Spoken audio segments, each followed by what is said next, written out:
is here. Alrighty, guys. Before we begin, I do want to play this. Are England team Captain Cummings and diversity in comics the same people? Shake that magic 8 ball and it might come up with a resounding yes. Of course, I'm kidding. And the reason why I'm doing this is I just posted a video. It's called SJW Marvel Comics We Don't Trust, a reaction to the top 10 reasons Marvel Comics doesn't suck. Yes, I am so arrogant. Okay, by the way, that was a horrible title. But that's a video I did way the gone back like 7, maybe 8 years ago. And that was the video that got everybody together. That was the one that said, wait a second. Here, hold on, let me finish. That was the video that said, we are a whole bunch of like-minded people. At the very least, we should know each other, right? And that is the beginning of what would become Comicsgate. We did not name ourselves. This is not a name that we're like, hey, what should be? Well, they're called Gamersgate. Maybe we should be called Comicsgate. Never happened. It got latched onto us, and we kind of just ran with it. Instead of oh, no, don't call us names or don't call us that, we kind of grabbed onto it and wore it proudly. That's what happened. Recently, there was a video that came out. It's called How to Kill a Movement. And I thought it was a very well done video. So I figured it would be kind of cool to go through and do the EFAP as everybody does. And yeah, that's what we're doing here. That's what we're doing here right now. And I figure, what the heck, let's have a little fun with it. Let me spread this out. Hello to Jay and Cartoons and Comics. I did leave a link in the twits and the tweeters and the X's or whatever you want to call it. So by all means, if you would like to, if you were around, basically that's what I'm trying to get, are people who are around during this, what we're about to watch. If you want to get in here and tell your side, because there was a part where I dropped off. I didn't care about it. I didn't care about what was going on after a while. Very soon after the big debate. And so I figured, what the heck, if you want to jump in and give your 2 cents, we'll deal with that. Just understand that if you're there to troll, because I've had one of the reasons why is I was like, yeah, you know what, the Comicsgate, by the time I left, it wasn't anything like what we had started it off to be. And it was filled with trolls. And okay, so and if that's your thing, I'm just going to boot you anyway. But if you are interested in a serious conversation, by all means, join in. But here we go. This is actually a pretty good video. It's called Comicsgate, How to Kill. Wait, no, that's mine. It's called. Let's see. I've got to. Okay, no, that's it. Yeah, Comicsgate, How to Kill a Movement. And I thought it was pretty good. It's just. It sounds like this guy did a lot of research. It's like what's that? The movie Good Will Hunting, where he says, I could tell you about war, but you'll never know about Vietnam unless you were there, you know, that kind of thing. And that's it. You know, this guy knows all the facts. He just doesn't know the smells, you know? So I figured, what the heck, let's go through this. I'll take up some comments as we move along. But most of it's going to be directed here because this is a long video, but here we go. As you can guess by the name, it was obviously aping the style and probably the notoriety of Gamergate. Okay, once again, no, we didn't name ourselves. Somebody else named us, so we weren't aping anything. We were just a movement of like-minded comic book consumers. It didn't. Now I say that that video is what brought people together. I did not start this. I did not start making these videos first. You just caught wind of it, essentially. Yeah. Howler Mouse did a video, and then I saw some skinny kid, I forget his name, did a video, and then it was what really hooked me was I saw a guy in a weird freaking hunter's cap and a dude dressed like Captain America. And I was like, these guys are freaking nuts. And I looked into it and I said, what the hell? Let's let's check this stuff out. And I started making my own videos. And I remember being incredibly excited when another YouTuber was referencing one of my America Chavez videos. And that was Richard Meyer, Diversity in Comics, before he was even famous. Yeah, for like a brief window, I had a bigger channel than him. The relationship between Comicsgate and Gamergate and all the other assorted movements like the Fandom Menace and so on is simply a byproduct of the fact that social justice, as it was called back in the day, or wokeness as it's more often termed now, was trying to culturally, institutionally capture basically every form of art, entertainment, or fandom they could, because they wanted to use geekdom in the same way they used all the other assorted identities. Yeah. And they were surprised when, because geekery is very often based on things like expertise and meritocracy, we didn't take kindly to being purse puppied, as the old phrase goes. And as a result, geekdom at large became public enemy number one to all these cultural commentators who wanted to institutionally capture every form of art and entertainment they could. Let me get back to the video here. We gotta keep the comments a little bit more because of how long this one is. It was around 3 years old in 2017 when hashtag Comicsgate first began to circulate. While the drama of GG was still fresh in everyone's mind, CG was just getting off the ground, ruthlessly trashing the trash comic on social media. You probably didn't know any of this nerd shit was going on. Oh, you wanna piss off a whole bunch of people who feel righteous and mighty? I used to tell people that. I said, outside of our circle, nobody knows about all this. Nobody cares. Normal people don't know about the culture war, and that still stands today. Normal people don't know about the culture war.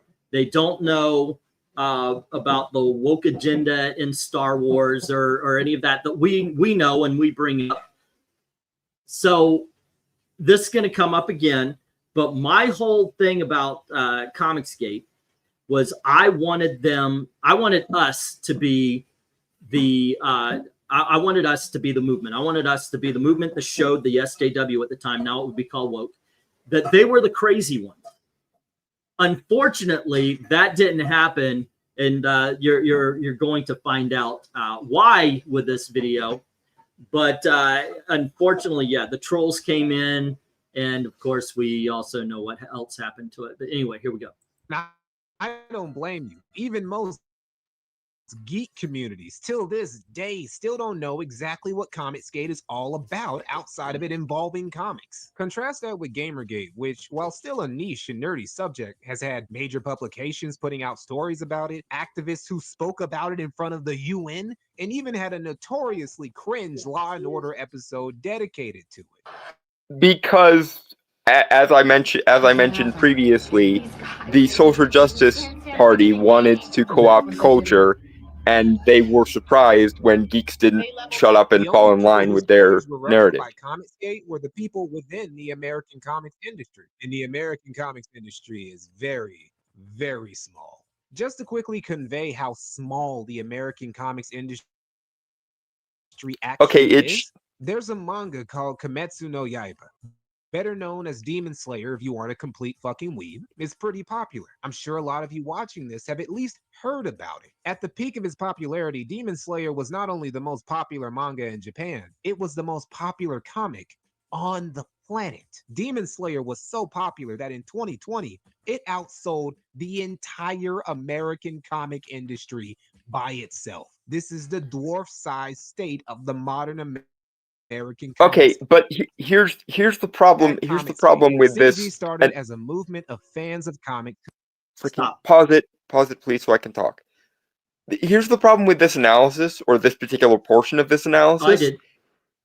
There's no reason why American comics should be that way, and it didn't ever used to be that way. Back in the Golden Age, comics was huge. Even in the Silver Age, comics was still huge.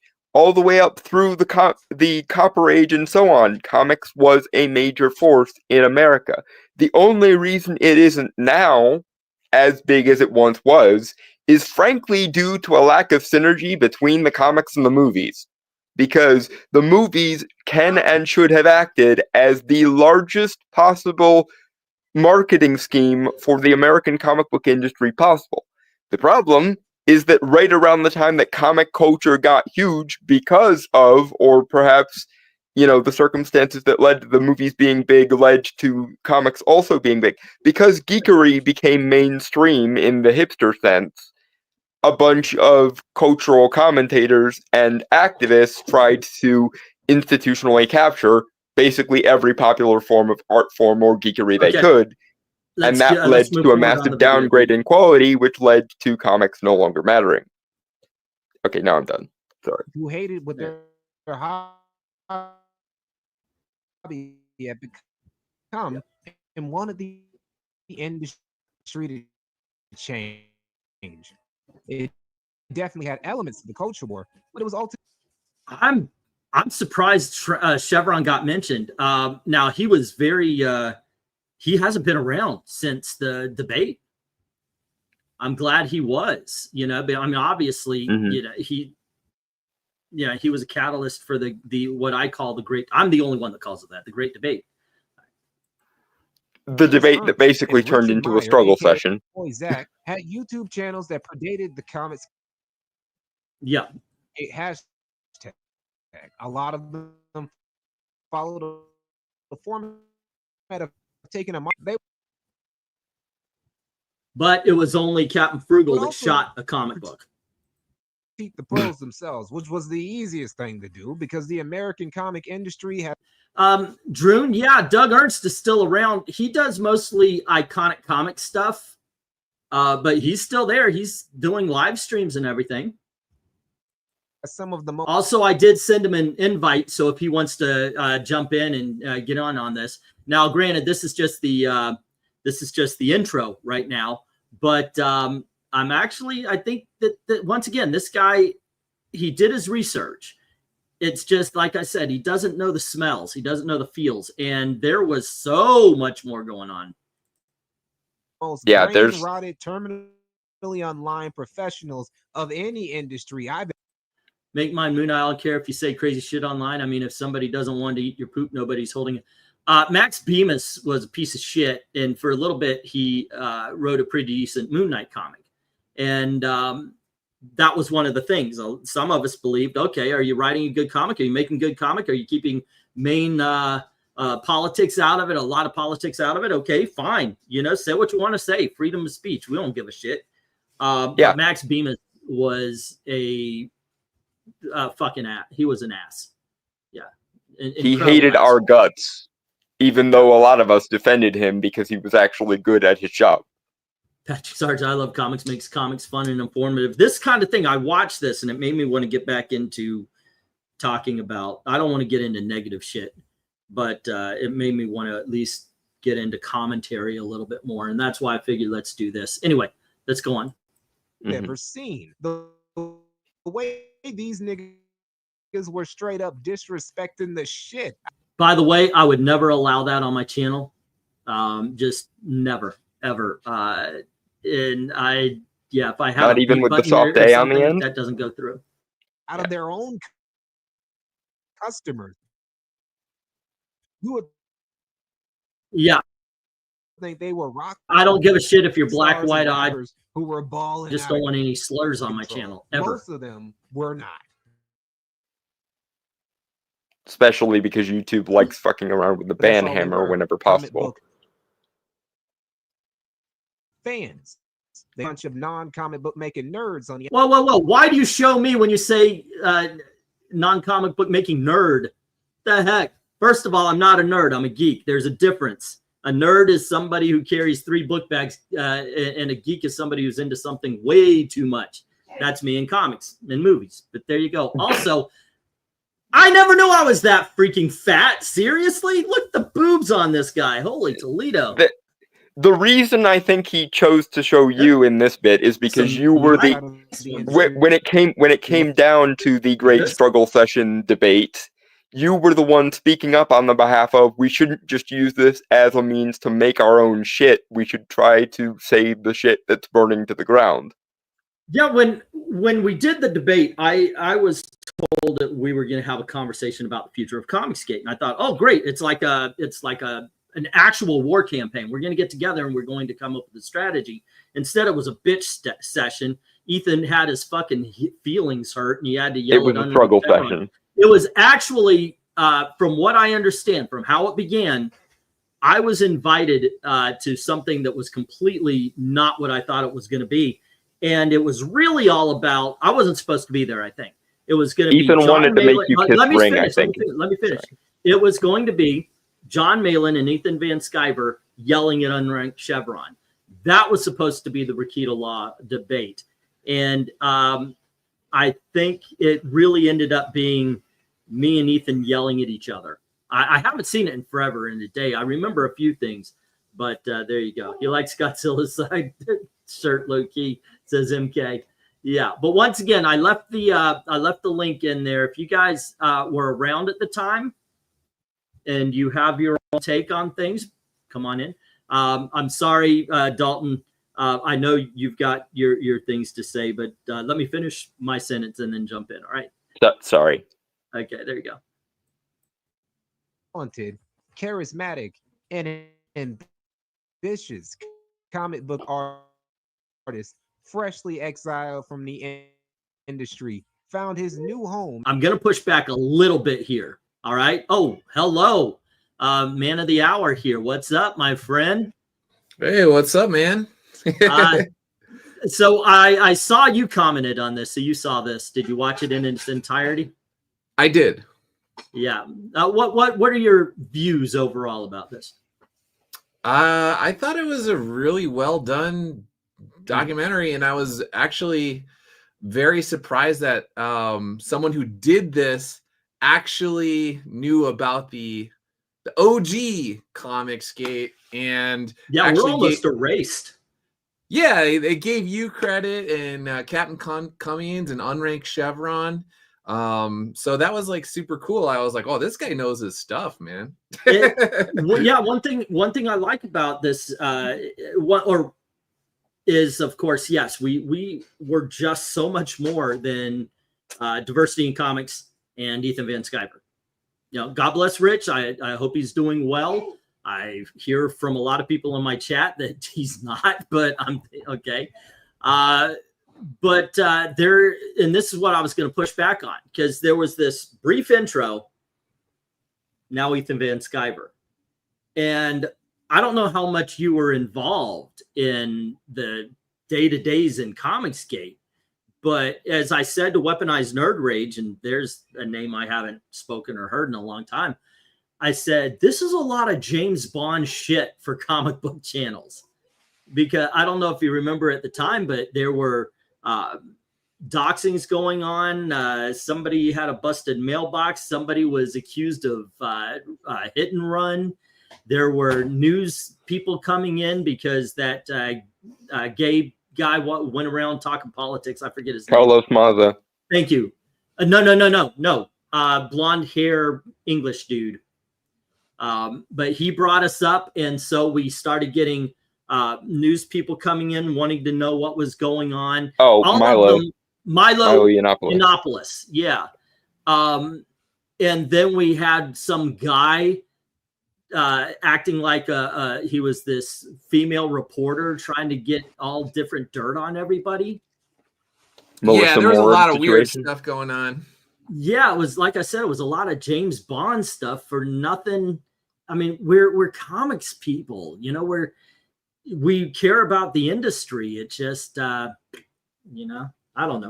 As I mentioned earlier, I think it had a lot to do with the fact that the social justice warriors initially, I think, wanted to add geekdom onto their list of approved identities that they can be surrogates for.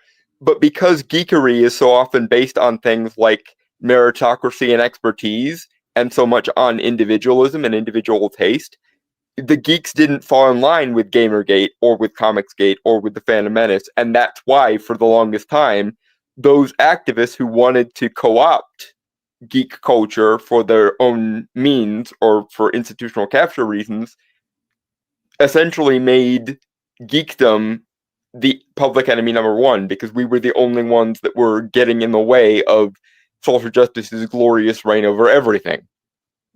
Yeah. Now, Doug, if I remember correctly, there were really just two words that got you into this originally, and those two words would be Dan and Slot. Yeah, I mean, if you went way back into my blog, you know, back to around 2010, maybe even a little earlier than that, losing track of time, but I started reviewing Amazing Spider-Man and really ticked off Dan Slott. And then he started calling me a right-wing lunatic and a nutcase and all of this sort of stuff. And so the more that he did that to me, then I was like, let me look into this guy. And then I started looking into it. And then he was going off on anyone who believed in the Second Amendment. He went after Frugal. Yeah. You remember that?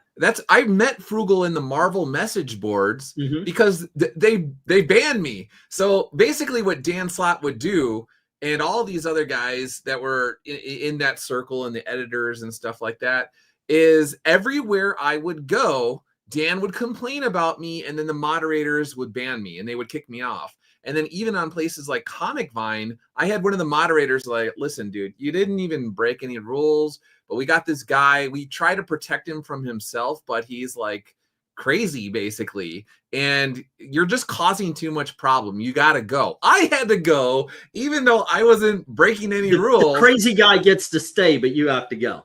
Yeah, well, because he's in the industry, and that means the institution approves of him. There are reasons. It was crazy, and so that was what kind of like got me down the road. And then I started looking into like Joey Q and Mark Waid and all these sorts of guys. And then I was like, wait, you know, I think it was Mark Waid.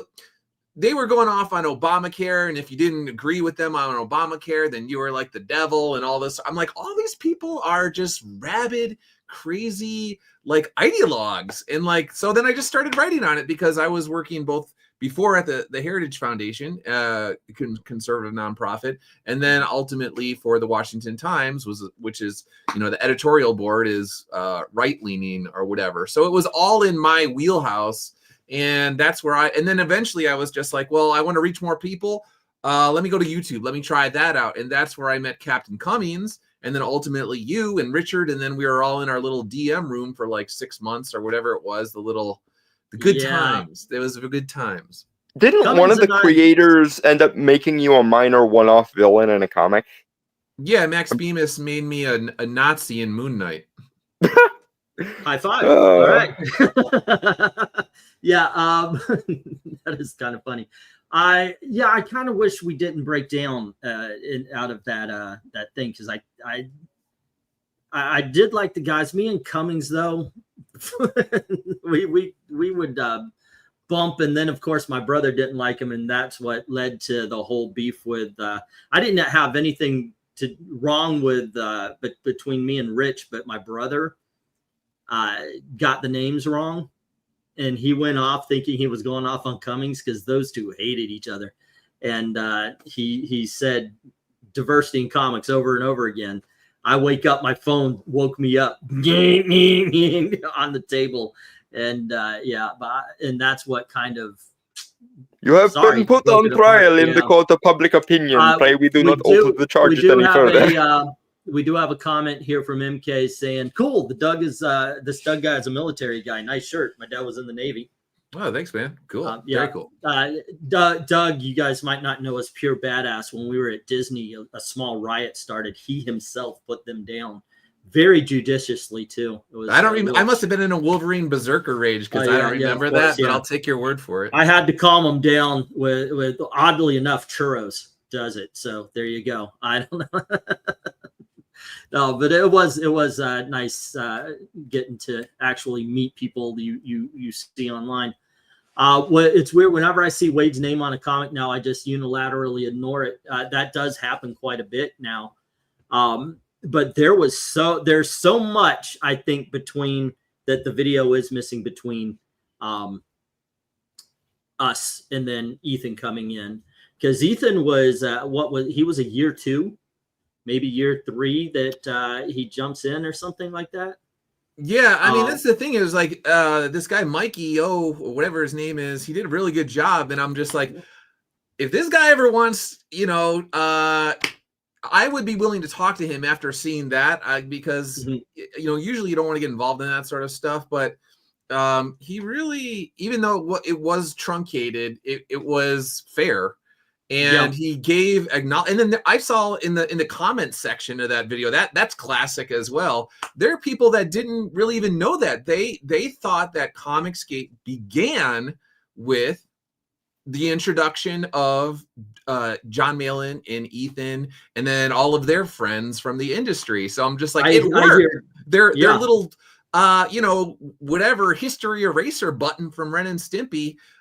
It worked. It's because Ethan wanted that to be the image everyone took away from it. He deliberately became kind of the Robespierre of the movement, and that's why I don't have much respect for him, because he literally made everyone think that because he thought it was more marketable that way. There was a time where he was going off on OGCG, right? Because we weren't doing anything but complaining. And he, of course, as this video is going to show, we'll get back to the video, but he was basically, he was very proud. He took this movement and he made it a business. Except the thing is, you took a movement about comic book readers and you made it about comic book creators. And I get one thing that always irritated the crap out of me is I would have people that'd be like, Ethan never did anything to you guys. What do you got a beef with it, Ethan? I was like, he literally would go on streams and say like, those OG guys, all they do is complain about Dan Slott. They didn't have to do anything. So who is he talking about? Who was he talking about? I literally DM'd him and I was just like, you have a problem with me? Like, what was your problem, dude? And he was like, what are you talking about? And I was like, you're talking about OGCG, and you're saying we're useless losers who only talk about Dan Slott. Everybody associates me with Dan Slott, and now they're asking me what I did to tick you off. And he's like, "Oh no, I wasn't talking about you. I would never talk about you, man." Okay. So ironically, in claiming that we were useless, he and his cohorts made themselves useless, because at least for the period where we were actually focused on what was kind of the original impetus of CG, which is we want to save the industry from itself. We want to make sure our characters and their IPs are used correctly. Instead of that, what happened was a bunch of the SAW comic creators went, well, if you think it's so easy to make comics, why don't you go make your own? And EBS and DNC to some degree seized on that, but instead of making our own comic successful to prove that it can be done, which would have been the tactical goal of returning the industry to its rightful place, instead the new CGers decided to isolate themselves and become kind of a shadow industry, which basically resulted in them having no sway over the big two or any of the IPs that the original fan base of CG was trying to save. We did have our victories, and I think a lot of it is due to Richard's what was that, Move the Needle. We did manage to get some books canceled. We did manage to get some books started. The She-Hulk, which was horrible, by Marika Tamaki, the Iceman, that was Cena Grace, I think was. The basically it was all about a 15-year-old gay guy that was an Iceman. Right. I mean, he was walking around with a gay handbook in his back pocket. I had my viewers who were homosexual going, it's insulting. It's insulting to gay people, much less. Yeah, there you go. And the other one, of course, was America Chavez, which is that is the comic that this house was built on. God bless it. I love it. That's why we met, because somebody gave Arcade mindless ones, for fuck's sake, and I'm still not over that. That's why That's why the shots at OGCG were ridiculous, because it was like daring me to drop DMs. I'm like, you want me to drop the DMs when you were at DC, dude? And you're coming into my DMs saying how much you loved what we were doing, and Captain Cummings what we're doing, and what I was doing, and all the other guys were doing. So it's like, okay, privately, while you were at DC, you want to say that we were doing great stuff. Yeah, rah rah siskumba. I just can't publicly say that. And then once you're in a position of power, then Englentine sucks. Doug sucks for all intents and purposes. And then if you're called out on it, then it's like, what are you talking about? I didn't say anything. That's another reason I really grew to dislike. Okay, so hold on, Dalton. Let me take this one. I have receipts, and I apologize, Doug. I didn't know about you. I was saying this is the video that gathered us together, right? Because at the end I said, who are we missing? You know, who can you tell me that's a part that should be a part of this community? And I do get comments. You forgot about Doug Ernst and King Thunder. You remember King of Thunder? Doug Ernst has been cyberstalked by Dan Slott for a while now and made a lot of enemies with Marvel, and has his own webpage devoted to comic book discussions. So I forgot you, but thank God we did find you. After that, I was like, okay, let's find this Doug guy, and that's really cool. But I would like to point out right here that on this video that was made 7 years ago, I love all three of you. There you go. There you go. But you know, it's like, okay, you say one thing when it suits you and it's to your advantage, and then when you have a chance to erase us, cut us out from history, or basically run our names through the mud, then you'll do that. Okay. And on that point, and what I was trying to say previously was they did the exact same thing to me when I first showed up, because we did a interview with B. Claymore. B. Claymore was the guy we were interviewing, and we were trying to make him understand that we don't want to make our own shit. We want the IPs to be well handled, and he didn't get it. And Malin comes in. John Malin comes in the stream after that. John Malin, that was the very first. You remember I used to do the comic book Thunderdome with people arguing, the comic topics and all that. You said you would come on if I made an all Spider-Man topic.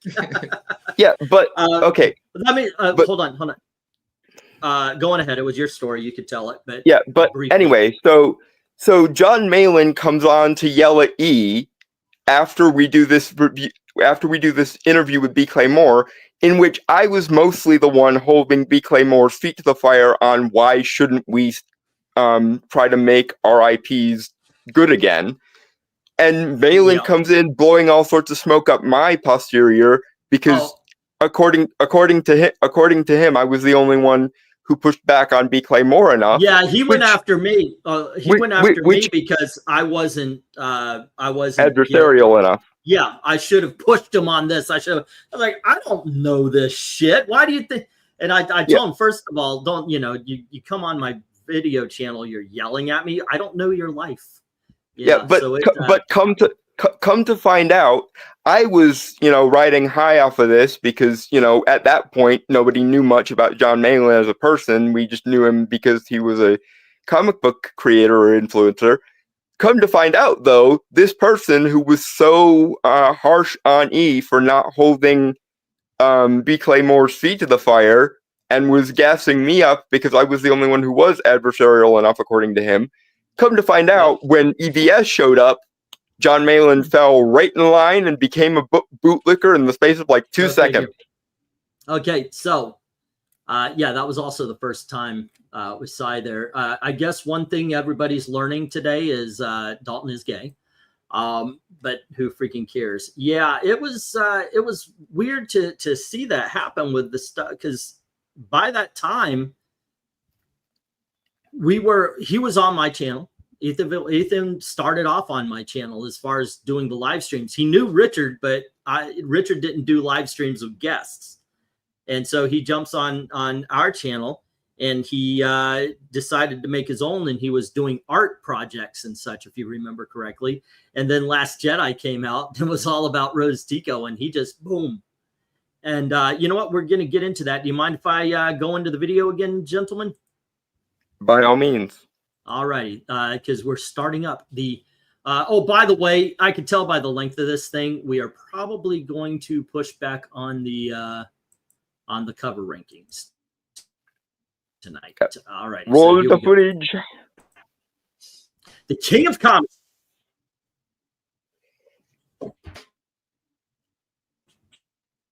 Ethan Van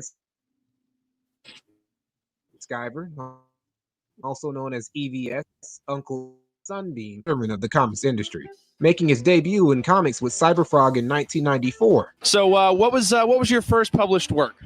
Cyberfrog #1 by Hall of Heroes, the most reputable independent comic book publisher in Elkhart, Indiana. Despite all his time in the industry and the credentials he amassed within, he still ended up parting ways with DC over what he claimed were political differences. He was a little too willing to hang in the now super leftist comic industry, allegedly. I gotta add that in because Ethan also expressed that he wanted to leave DC to spread his wings and work on IPs that he actually owned. It might seem inconsequential, but it does fundamentally change how you might view Uncle Ethan's entry into Comicsgate. Okay, now I'm going to do something we haven't done here yet. Two things can be, I'm going to defend Ethan. Two things can be right at the same time. If you guys remember, the way I came to know about Ethan was at the time he did a villains. It was like an art book, I believe, for a and correct me if I'm wrong, chat. Chat is always smarter than the panel. That's just the way it is. But he had done like an art book or something of villains that he's drawn. And the cover was that one picture of Sinestro with his arms wide. And it was very Hitler-esque. It was almost like Mein Kampf. And a lot of people in the industry put that together and started going after Ethan. Now, it may have been that contracts were coming up. Ethan was wondering, do I sign? Do I not sign? And here he's got a group of people, us, who were very excited to have him for as part of the group. He's a very talented, very well-known comic book artist. Awesome. So it could be over here, you've got people yelling at you, and you got a whole bunch of people who want you dead and out of the freaking industry. And over here, you got people with open arms. Come on in, Ethan, and be it. So say what you will.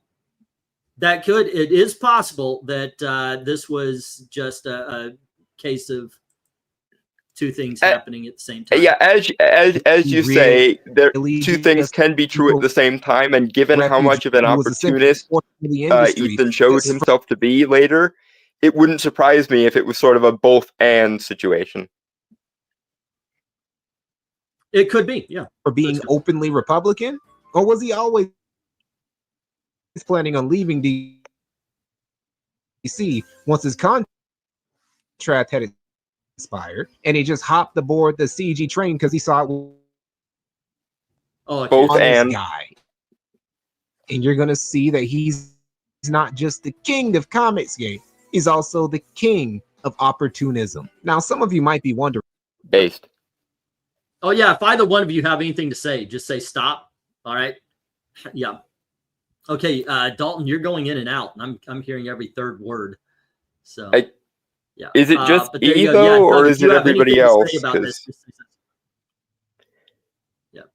I just wanted to make a note of how correct the person who made this video is about the whole opportunism thing, because that is and the disingenuousness that we were talking about earlier are the two main reasons why I freaking hate Ethan Van Sciver and consider him to be the Robespierre of Comicsgate, pretty much. All right, let's go. Van Sciver be the king of Comicsgate when he wasn't one of its founding members? That's a very good question. One that even Comicsgate OGs who witnessed the rise of EVS are still a little confused by. When EVS first showed up on live streams and started backing Comicsgate and everything, we thought it was a boon. Oh my gosh, we have not only a comic book professional, but we have one of the greatest artists in comic book history. We thought it was such a boon, and then all of a sudden we're doing our thing and we're saying, King of Comicsgate, what? he's the newest member. What are you talking about, King of Comicsgate? And I'll tell you what, he repeated the lie so much it became the truth. See, when Ethan pulled up on Dreamception. That guy was very smart. That is a very smart person right there. Yeah. The one thing I learned is, wow, Jay's been around for that long. And apparently Doug and I get together every 2 years to talk about Comicsgate. I guess that's what we just learned from that clip. I mean, this is not the first getting the band back together stream we've done over the years, certainly. Exactly. But that is exactly what happened. I mean, he just started calling himself King of Comicsgate, and there was a time where I believe he was going to trademark the Comicsgate name, which I'm kind of surprised, Doug, that none of us ever even thought of.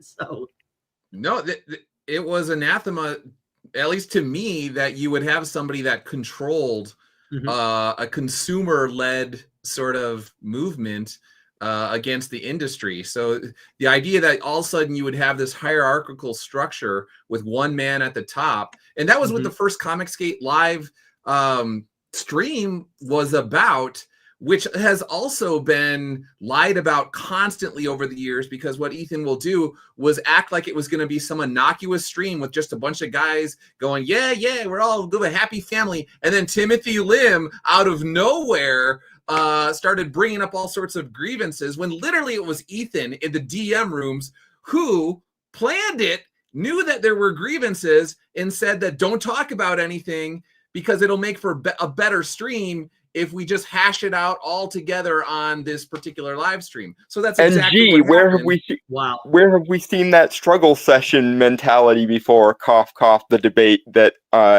Anglantine and Unranked Chevron did with Malin and EVS.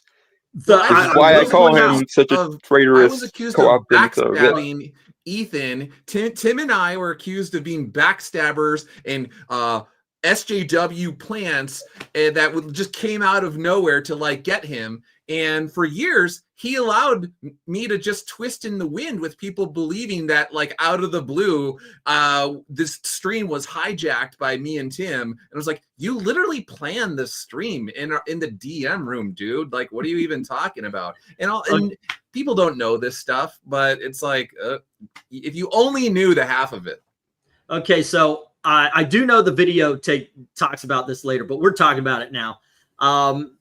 Yeah, by the way, I was never invited on to EVS's stream, and I'm actually surprised Cummings was. And I do believe it's because I will not sit for that shit. Like, I saw an interview. I saw, I guess it's a debate between Nerdette and Nerdette's Newsstand and Ethan Van Sciver. And on it, he shows up dressed like a pimp. And he says, do you mind if we pray? And she says, well, I'm not really comfortable, you know. Okay, fine. And so Ethan says, dear Lord in heaven. It's like, oh my gosh, the prayer was complete mockery. I mean, it really was a mockery of prayer. And I'm thinking, as I'm watching this, I'm saying, Nerdette, mute him. This is a power move. You said you don't want it. He's doing it. It's a power move. Mute it. He would have been muted, and if he back talked, have a good day, Ethan. This is over. You know, it just wouldn't happen. I had never been invited on his stream, and I have a feeling because he was expecting that. Now, did Tim say, "I've got a list of grievances. I've got something to say about this," and he said, "Wait until we're on stage"? Yeah, in the back rooms, in the Comicsgate green room back in the day, that's where all the stuff started. What they talk about, like Mike Miller and all of that. So basically, what started it all was when Mike Miller came in. He started going off on Captain Cummings, saying like, "Who the hell are you?" Like, Mike didn't even know who Captain Cummings was. And then they were talking about that poster with all the different CG characters, and Tim's characters were left off. And then Mike was like, well, I got to check with Ethan to make sure he's Comicsgate. And that's where, and this is actually in the documentary here, he has my tweet from way back in the day where I was just like, wait, all of a sudden, Ethan is basically like the judge and jury of who is Comicsgate, including Timothy Lim, who's gone out of his way to help all sorts of small creators on YouTube content with art, with encouraging people to get into comic books and all of this stuff. All of a sudden, Mike comes in, doesn't know who Captain Cummings is, and he's got to check with Ethan to make sure he's got the Ethan approval box checked for Comicsgate. And so that started a thing in the DM room where everyone was kind of arguing about gatekeeping. And then he's like, okay, let's just have it. Let's hash it out on the first Comicsgate live stream. And it'll be for great viewing for everybody because fireworks will fly. And at the end of the day, we'll all be friends and we'll all get along together. But that is something.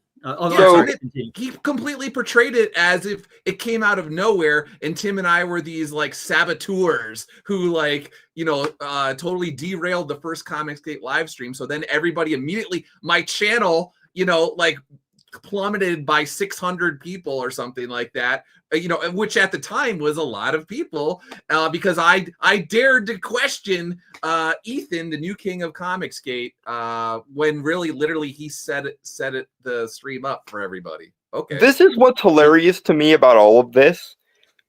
Ethan came in, was actively disingenuous, was actively opportunistic, was actively kind of trying to instill some sort of power grab power game.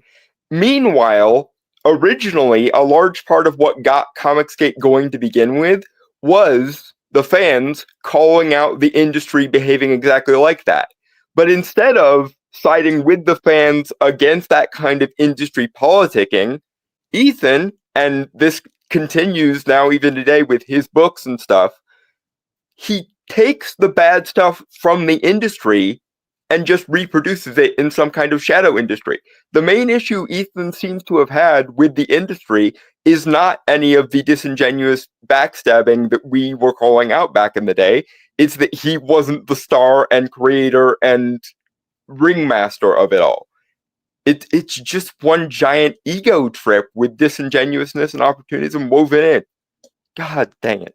What gets me, and of course we're probably gonna go through over a lot of this again as it comes up, but what gets me is how willing people were to give up their voice to one person. Yep. It was amazing to me. It really, yeah, I guess that's part of it. I worked at Universal Studios. I saw actual stars, so I don't get starstruck, except for by Jimmy Stewart, literally mouth agape. I couldn't believe I was seeing him in front of me. Okay, so here we go. Let me hit play on this. Comicsgate. He already had a connection via Richard C. Meyer, the then most popular affiliate of CG, and everyone in CG. I remember when that picture, by the way, of Richard popped up the first time, and all I could think of is he's got the same hairstyle as Captain Marvel. Okay, I thought that was funny. Was immediately wowed because this wasn't just a commentator. This was an accomplished, talented veteran of the industry. And you gotta give him at least that much. The man can draw. Ambitious and charismatic one at that. See, EVS is the type of dude politicians and business execs, thank God, stayed clear of their careers and went into comics instead. He's equal parts a natural-born car salesman and an asshole. And these qualities of Uncle Ethan are ultimately what killed Comicsgate. Well, he didn't do it fair solo, play, but he definitely was the MVP of this shit. The first mortal wound inflicted on early CG actually didn't come from Ethan, but from his internet platonic boyfriend, Richard Meyer. Tell me that isn't Carol Danvers' hairstyle.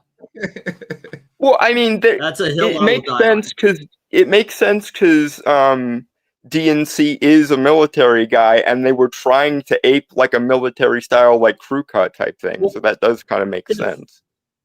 Once again, Comicsgate has a history before Ethan Van Sciver. This particular bit of history was he was invited on some comedian's talk show to talk about Jim Jeffries. There you go, Jim Jeffries. And they did exactly what you would think. They chopped it up and hit piece. Yeah. But there's the other element of it is that he was also invited to go on Joe Rogan's podcast and declined it. And I told him via DM, You gotta go on Joe Rogan. Why would you not go on Joe Why Rogan? would He was you like, not I'm moving that day or something. And I'm like, what are you talking about? Get with them, tell them you will get on a plane, you'll move another day. You've already moved like 5 times within like a year and a half. You can put it off for like a weekend. Go on Joe Rogan. What are you thinking, dude? And then he goes on Comedy Central, of all places, for this goofy thing. Yeah, I think because he wanted the veneer of legitimacy, which not to make it too political, but gee, what does this remind me of in recent news cycles? Haha. I got to admit, I had Walter Mitty like daydreams that had the 4 of us talking to these people. You know, I just thought that would have been so much better because, as I said in the video that I showed at the beginning of this one, we are 4 levels of extreme personality. I counted you as the most calm, by the way, Doug. Give me just a second here. Thank you very, very much for the super chat from Droon. I've seen this video a couple days ago, but I'd rather hear y'all talk about all of the backroom going-ons none of us had heard before. And that's actually the angle I wanted to come at this, Droon. I think this video is excellent. But excuse me, I'm going to put it down there. And once again, thank you very much for the super chat. I do appreciate it. I thought this video was an excellent video. It's very well researched. There's nothing I could say that was, oh, wait, that didn't happen. But the thing is there's some things that happened with context, you know, right. And it's you only know if you were in the ring, so to speak, back in the day. When we first started, what I described this as is this guy got the sights and sounds very, very much down, but he didn't know the smells and the feels, you know, and that's what it was to be in it. To have there's a certain excitement and fear when this was all going on. What the am I going to wake up to in my DMs? What am I going to wake up to in my YouTube comments? Who's going to be starting the drama today? It was very strange time. It was a very weird time for a bunch of comic book channels. Because you didn't know what kind of day you were going to have. Is this a great condemned day to live in interesting times, as the old saying goes? Are we going to be talking about comics, or are we going to be talking about the fact that this person did this over here and they did that over there? But anyway, but to freaking turn down Joe Rogan, wow. Yeah, that's the way again, back the more things change, the more they stay the same, don't they, Kamala? Lol. Okay, so Clint is saying CG started long before Ethan and Richard. Yes, it did. They became leading voices, but it didn't start with them. Richard actually, as far as the 4 of us, he was the last one in. He was the last one into the pool. Yeah, but he was cranking out videos before the first adpocalypse. He was doing like 3 videos a day or something like that. Because his videos didn't require any sort of formatting. Here's the thing. You guys might not remember this. Those of you in the chat who have jumped on late, you might not even know this because remember, Ethan created Comicsgate. But the thing is, there was an article and it talked about diversity in comics. And here comes a guy who calls himself a search term. People were searching for diversity in comics because of this article. And if you looked it up, not only did you find the article, but you found diversity and comics. When it occurred to me, when I was looking for the article, diversity in comics, and all I found was his videos, I went, marketing genius. The stroke awesome. Or I guess marketing intuition, I guess is a better way of putting it. Say what you know. Say what you feel about Richard now, but I'll tell you what, he knows how to play this freaking game. And you know what? He knows how to get people interested in what I think are some of the most mundane things. I don't get it. I mean, I like the guy. I'm not saying anything bad about that, but he'll say the video will be, we're reviewing Captain America #1. And his video will be like, well, I was going into Whole Foods today and I was looking for tomatoes. And as I was going to tomatoes, I was passing by onions.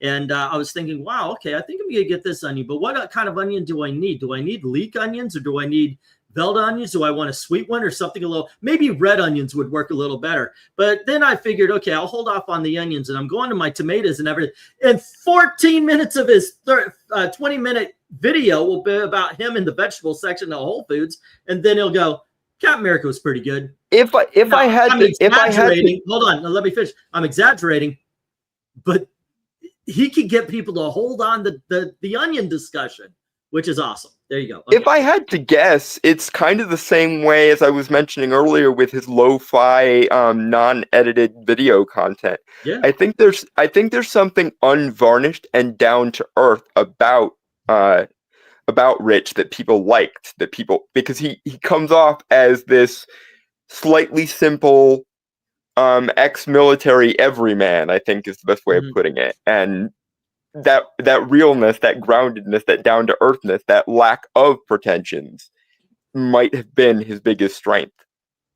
Oh, yeah, I still have an image of Mags going after DNC. Well, Magdalene Visaggio got famous because he put out a tweet that said, I'm paraphrasing, but it was something along the lines of, I want to take a baseball bat to the faces of all cis men or something like that. Do you remember? Yeah, it was something along those lines. And people were just, okay, wait a second. You're calling us the bigots. You're calling us the hateful ones. You're calling us this. And you move us immediately to violence. Talking about Richard here, what was the guy? He did G.I. Joe, and he flat out threatened Richard's family. The name is right on the tip of my tongue, and I just can't. But one of the writers of G.I. Joe actually threatened his family straight out. So you sure that wasn't Mark Waid? Oh, it wasn't Mark Waid. But no, Mark Waid wanted to find him at Baltimore. I think it was Baltimore. Yeah, that's what I was thinking of. No, it wasn't Larry Hama, Jay. It was a modern day. That would have been funny. That would have been. Sitterson, Audrey Sitterson. Yeah, there you go. Audrey Sitterson. Right, Dark Admiral. So Richard's taken some knocks. He really has. You might not agree what he's saying today, but if you do remember the movement, still have respect for what the man went through. We never had a leader, but he was definitely the face of this movement. And he got himself some knockarounds there, and that's for sure. And at the very least, he deserves some respect for that. Okay, let's see. What do we got? Doug was my introduction to CG. It was a video about Dan Slott. Hey, you inspired people. Let's see what we got here. Yellow Flash did Knife Comics. DC ripped them, and Captain Frugal shot them. I remember when Richard drowned an Aquaman comic as well. Oh, yeah, he did. Yep. Didn't he throw a comic in the toilet at one point? Or was that the Aquaman? It was the Aquaman. It was a sink. I completely disagree with him. The Aquaman comic was awesome. It was Dan Abnett, but there you go. What Doug, you were bringing up, it's your story if you want to tell it about Mark Waid. Oh, yeah. Someone mentioned it. I guess it was New York Comic Con. Mark Waid was like, basically, if you see where Richard Meyer is, you let me know. And basically he was like, said he was going to do a beeline to him and confront him in person at the show. Yeah. I got blocked by Mark Waid because I tried to tell him how far are you, because he said, if you see Richard Meyer, excuse me just a second, I was going to tell a story. Okay, there we go. I thought I was going to go into sneezing fit, but if you see Richard Meyer on the floor at the New York Comic Con, bring him to me. And I said, wait a second. I said, Mark, you're inciting violence. Because their whole thing was, because of the hateful things we say, we're going to inspire people to attack other people. Indirectly. You're literally telling people to bring. Now, what if Richard says no? Are they supposed to then grab him? Are they supposed to force him to the table that you're at? And he goes, nobody will do that. I said, you don't know that. And he blocked me. That was back in the day when they were all about punching the Nazis or whatever. Yeah. Like, these people were totally unhinged. And if you were just literally a conservative dude, they were like, gotta, you know, bash the fash, you know, punch the Nazis out. So it's like they really were totally off the deep end. It wasn't even just conservatives, because lest we forget the Antifa motto of liberals get the bullet too. And if you were a lefty like myself, who was in favor of left-wing policies, like economically or institutionally, but you didn't believe in social justice, or you thought that social justice was a neo-Hegelian post-Marxist farce, which it is, then you got thrown in with the same, you got piled on the fire along with everybody else.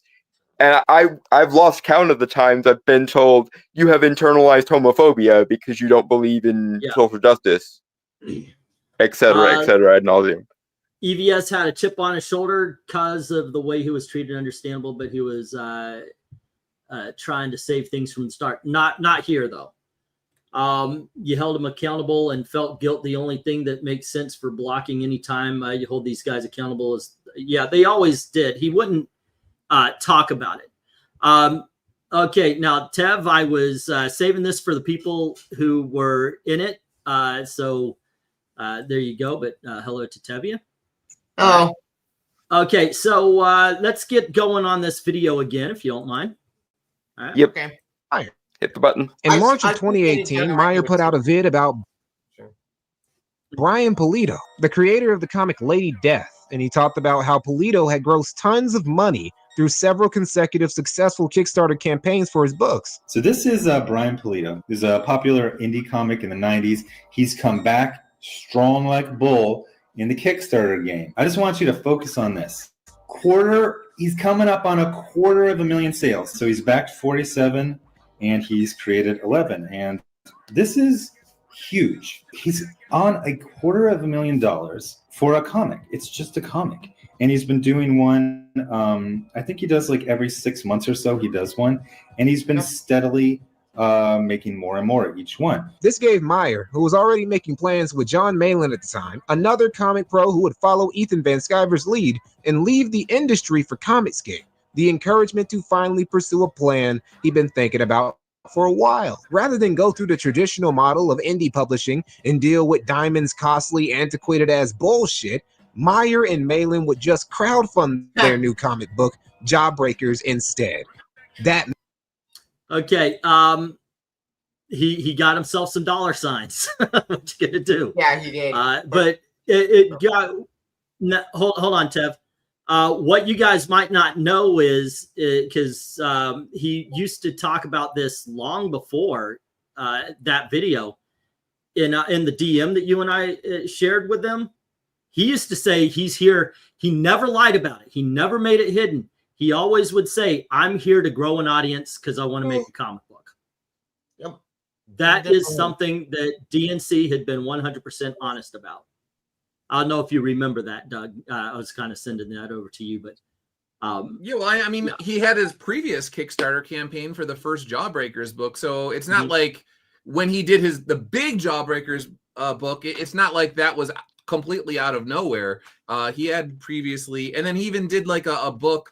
I don't think it was a graphic novel, but on his time in the military. So he had authored multiple books. Didn't he do something about the Korean War as well? Yeah. So he had already published comics. It's more like he wanted to grow an audience so he could publish these books. But it seems like the Pulido thing kind of was like Jake Blues in the church with the ray of sunshine coming through, and he saw the path. Let's see what. Go ahead. Yeah, but speaking of Jawbreaker, did that comic come out? Because for what I heard, it got delayed. Well, you know what? His book got delayed. Jawbreakers got delayed because of it's going to come up. It's the lawsuit and such. So let me play the video here. Yeah, that part. Okay. Man on the outside looking in era of Comicsgate was now officially over. And this right here was the first mortal blow of Comicsgate as a movement. It fundamentally shifted the Great character show, by the way. and purpose of Comicsgate. Oh yeah, I remember that show. CG was no longer just a consumer revolt. No, now it was a brand. Before, CG was a bunch of industry outsiders, just commentators who, through passion and love for the medium alone, talked about comics and called for change in the industry. Now you had guys like Ethan Van Sciver, John Malin, Mike S. Miller, and even Earthworm Jim creator Doug TODD throwing up that hashtag Comicsgate set. And they weren't... Was that really, for those of you who kind of carried on, was there really a CG hand signal? No. I have no idea. We didn't have that. I'm sorry, but yeah. So what? That's pretty funny. That was, go figure, that was never us. Not to the best of and my by the way, knowledge. going back to the leadership thing, I remember talking, we were mentioning we never wanted a leader of Comicsgate. It just wasn't on the cards. And the whole thing was, at the time, Weaponized Nerd Rage Comics Division, they were on this show constantly and loved having them. That was them two and Captain Frugal. And we were talking about, you know, who would you consider the leader of Comicsgate? And of course, once again, Richard, Diversity in Comics, he was the biggest of us. But I said, nobody. I mean, if Diversity in Comics came to me and said, you can't do this with your channel, I'd tell him to go himself. Because the power comes from us being individualists is the logic. And imagine I came to you, Doug, and said, yeah, Doug, yeah, you can't go after Dan Slott every freaking video. Yeah, you know, that's not democracy, that's tyranny. Exactly. Is this video a hit piece or a documentary? It's a little bit of both, Omar. I don't know if I would call it a hit piece because everything's verifiable. Yeah, it's being reflective. It's a good bit of investigative journalism insofar as that can even be a thing in 2024. Yeah, it's more like real, like spinning on the facts, not twisting it and making your own narrative about this smart. Thanks. It's a documentary, basically.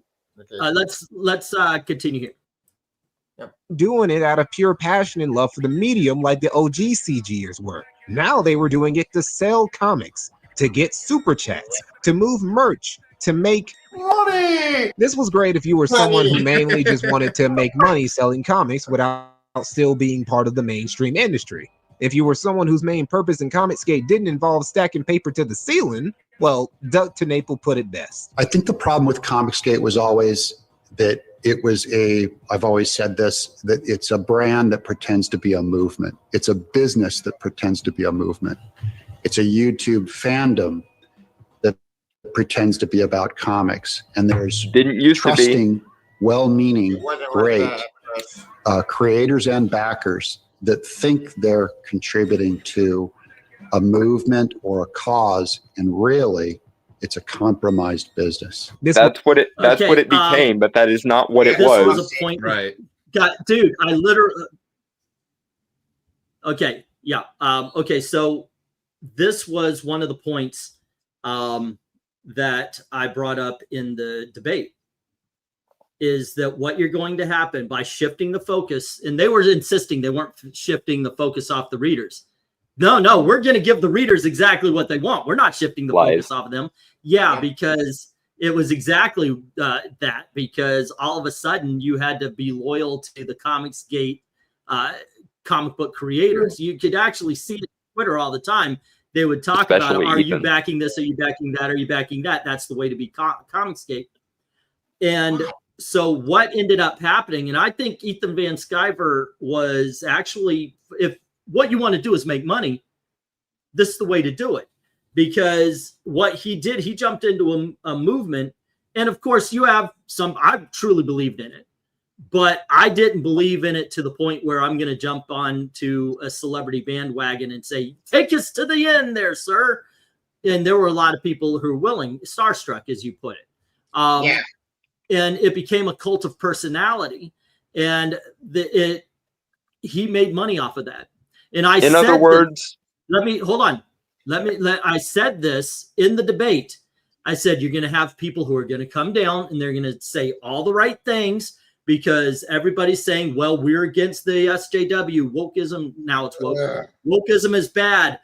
And they're going to say, we are saying what you want us to say, and we're telling you what you want to hear. Give us your money. And then they're going to make their books, you know, off with all the money, and this is going to become a shell of what it originally was. That was my point, and so many people attacked me for it. I actually spent 6 hours. I actually spent a 6-hour live stream after the debate, people coming in to tell me how wrong I was, and damn near everybody has done this. Why? Everybody, including, by the way, the new poster boy of independent comics against the woke. What's his name? Ripa. Yep, young Ripa. He came in. He made his. Hold on. Let me. He came in. He finished his books. Now I'm glad he didn't. He came back to it, but he did say, "I'm going to stop doing all the YouTube stuff. I've got books to make." Well, thank you for following me. Thank you for all the things I've told you that you wanted to hear. Now buy my books. So he basically abandoned ship and said, "Yeah, screw it. I can't do it anymore. I'm going to put it on my book stuff." And that's exactly what I said was going to happen. At risk of go ahead. Go ahead. At risk of sounding a little bit overly poetic here, it really feels like you got all the money and power you wanted, and all it cost you was your soul, your principles, and every aspect of this movement that actually came from the people. Womp, womp, womp, womp. Yep. Wrong one. Indeed. One Slick is saying to Naples came for the money and then left. He got what he wanted. Now, I do hear that he did put out a great product. Not as good as Icon Comics. Just saying. Icon was good? Yeah, no, I'm sorry. I'm trying to shill for Doug's book here. Sorry, my bad. Sorry, Doug. Shit. Yeah. I fucked up. Alrighty, let's see. There are comic book fans, not comic lifers. EVS was kicked out of DC and acted like he wanted to change things when in fact he wanted to supplant DC. You're not. This is another thing that was mentioned. You're not going to do it until you get on the shelves. You're not changing anything. You are a different version, but unless you're on the shelves, and you're competing, it's not going to change. That was one thing I also said. Yeah. And yes, by all means, Doug, I know you guys are doing your thing. If you, and I'm saying this, look, your crowdfunding is not going to replace going to the comic shop. Just isn't. It's a new thing, but there you go. And I'm saying this because I do know I've got somebody who crowdfunds comic books. Yeah, you know, and I respect that. I do, even though I'm more. That's not. I wasn't talking. I was actually. Yeah, but there you go. Okay. Right. Anyway, I disagree about Doug TeNapel being just in it for the money. No. Well, once again, I heard that he did put out a good product. All right. Was a few years after he left and eventually disavowed Comicsgate. Now, why would Doug TeNapel do that?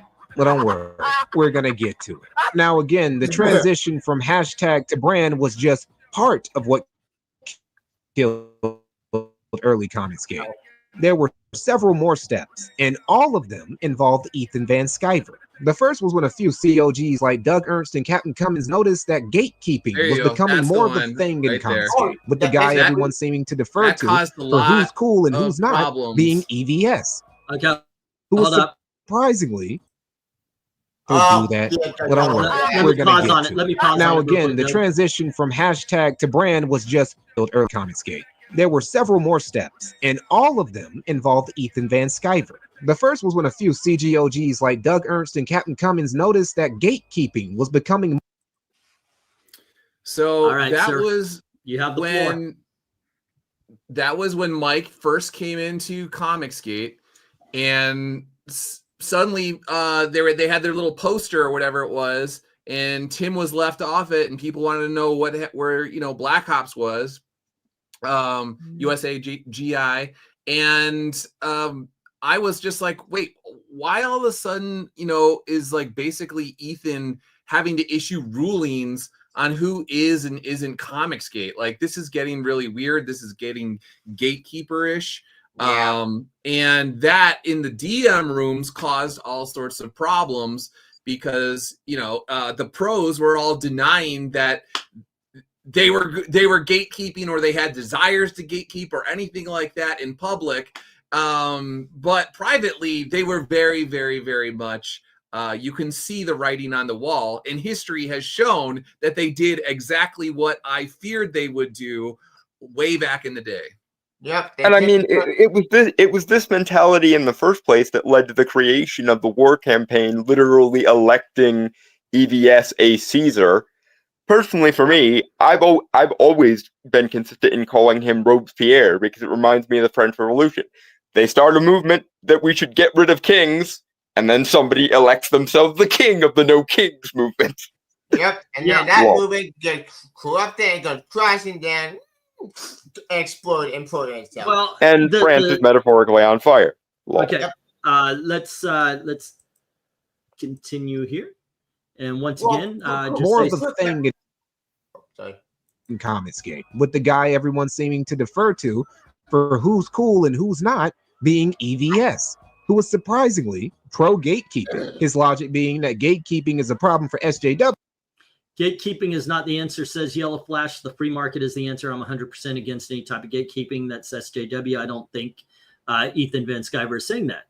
I mean, the irony here is gatekeeping by SJWs is the problem, keeping people who exploit comics to propaganda.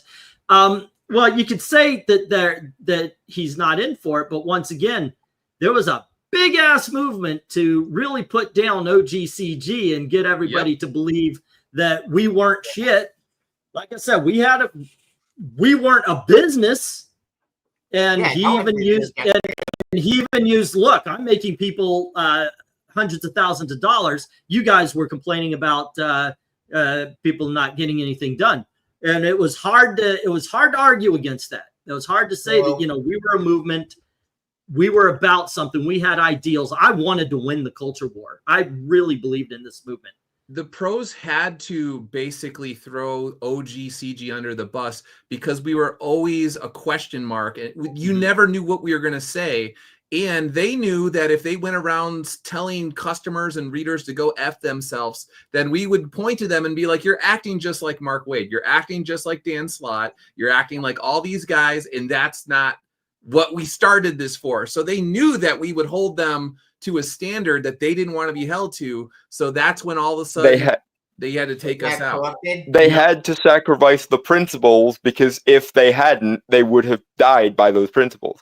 And I find it extremely ironic that Yellow Flash of all people is calling this out because for those who haven't been around for more than a minute, Yellow Flash was actually even prior to EVS trying to organize a creator blacklist, and myself and oh my gosh, I forgot about the blacklist. Yeah, that's right. Myself and Eglantine caught all sorts of flack from Yellow Flash fanboys because we were saying one of the principal reasons we started this movement or are engaging in it is because that kind of bullshit backstabbery is not okay. And then Yellow Flash gets drunk with that umbrella guy on a stream at 3 o'clock in the freaking morning. And Comics Division calls me and E in there going, Yellow Flash is talking about you guys. And by this time, Yellow Flash was drunker than a skunk and his attempt to invalidate me in particular, this is my first bit of YouTube beef apparently, was Yellow Flash referred to me as a dick sucker. The irony of that, of course, being that I'm gay, and he was basically trying to devalue me by saying he gets laid. That always strikes me as funny.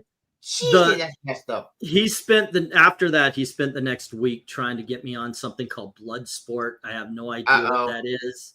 I didn't care about it. I don't know what that is either. Basically, remember what happened in the debate? Think of that on steroids. So Rhaegar is saying cartoons right now, I think it's a little bit more chaotic. I'll get you in just a little bit. Let's see. I thought the Caesar moniker, says Rhaegar, was just good trolling fun, but, you know, kind of like the way we call Trump the God Emperor. Never have, by the way. I don't even, by the way, here's where I stand. I don't even like to call people who write and draw comics creators without the word comic in front. I just feel weird about putting the word that God is the creator. You know, I know it's weird. It's a me thing, but I can't do it. So I'll always say comic book creator. I can't call Trump the God Emperor because there is one God. Yep. Well, but yes. Okay, so let's see. EVS supported the quote, all animals are equal, but some animals are more equal, says Glinzer. That's why he had Yellow Flash too. I wouldn't have minded debating Yellow Flash, but I didn't know what a blood sports was. Like if he wanted me on his channel or he came over to mine, but yeah, that never came to happen. Yeah, blood sports would have gone down worse than the debate because blood sports basically does what Rakita Law did to you in Unranked. Yeah, but they do it on an industrial scale, basically. It's good. There we go. Because they're evil, but it's cool when we do it because we got to keep out those evil SJWs. Captain Cummings, in particular, wasn't a fan of this growing shift in CG values, and So if he can do this on a live stream, how come his comics are so late? Why can't he just do his comics while talking about all this stuff? Definitely wasn't a fan of EVS, who's the main source for a lot of it, and he voiced as much both in his videos and in this infamous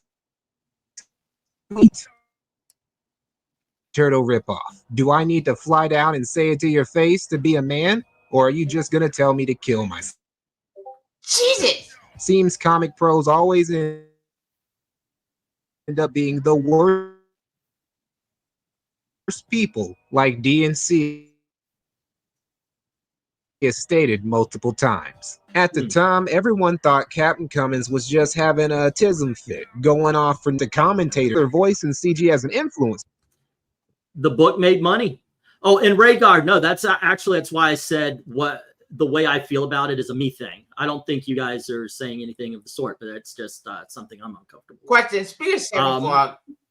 What people might not know about Captain Cummings' tweet and all of that is one of the sparks that set that off was Philip saw Ethan lying about me on the stream that was prior to the first Comicsgate live stream. So Ethan was trying to poison the well against me and talking about a book deal that we had been working on when I was just like, forget it, dude, when basically he strung me on for like 8, 9, 10 months or whatever it was. Wow. And just like lying about me. And Philip and Captain Frugal DM'd me and they were just like, dude, Ethan's on a live stream. He's just like making up stuff about you, lying about you. What the heck?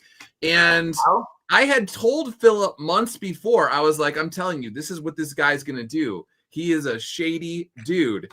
And Philip's like, I don't know about that. I'm paraphrasing here or whatever. Yeah. And then everything that I said that Ethan would do, he did to me on that stream. And then it was like an epiphany. Yeah. And Philip was like, what the hell? And so he was so pissed off because Ethan was lying about me. Yeah, he lied to you, maybe not manipulated with you for it, but you feel like he backstabbed you in the back, literally. Like, what the hell? He's a disingenuous, opportunistic snake, and he always has been. Yeah. Here's a little bit of behind the scenes. We when we met at Disney, this was a time. It was right after the debate. It was also right after Tim exposed Ethan and got on his bad side, and all of a sudden there was some sort of ops against Tim and all that kind of stuff going on. I meet up with Doug and I meet up with Tim, and it was a really good day, by the way. But I had my camera and I'm recording video and everything, and I wanted to steer into it. Tim, I don't think Tim was afraid. I'm not saying Tim was scared. I think Tim was just tired of it. You know, wanted to just kind of chill. Let's have a Disney day. Let's enjoy. But I was like, I was holding the camera up. Hey, it's the 2 most wanted guys from Comicsgate. You know, I was steering right into it. But to me, it was absolutely ridiculous what was going on. And I kind of wanted to turn on the ridiculousness of it because I don't know. It's like I said before about the too much James Bond stuff. It was elevating everything that was going on to points that never really should have been there. Mhm. Yeah. This is why. Oh. This is why every YouTuber that gets more than 1 million subscribers has a drama cycle. Whether it's Mr. Beast, whether it's PewDiePie, whether it's whomever. If you know a YouTube personality, they have had beef with each other and or themselves multiple times. Trust me. Yeah, that too. But also, it feels to me in general when Star movement, you don't judge people who co-opt that movement and twist it to fit their own agenda.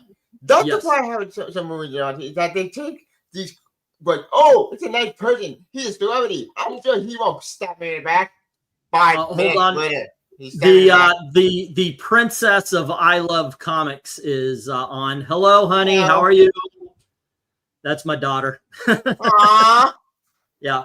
I remember that Doug first cracked in the foundation for me. Says, I guess that means that you shone the light on in for some people. I assume Crystal, I'm talking about Tim Lim. It was really a good time. By the way, somewhere in a drawer, I have a drawing of Ethan as Ego, the planet. Oh, that's funny. You remember that? We were at the Bongos, the Gloria Estefan restaurant, and they gave crowns to kids because they had paper tablecloths or paper. Yeah. So he's sitting there. Tim's just doodling. He drew Alfred Hitchcock. And then he goes, "Oh, I know." And he starts drawing a planet, and he puts Ethan's face on it, and everything. It's like, this is Ego. I thought that was awesome. That was awesome. If I find it, I'll show it. But let's see. I was never really sure what had happened with Captain Cummings.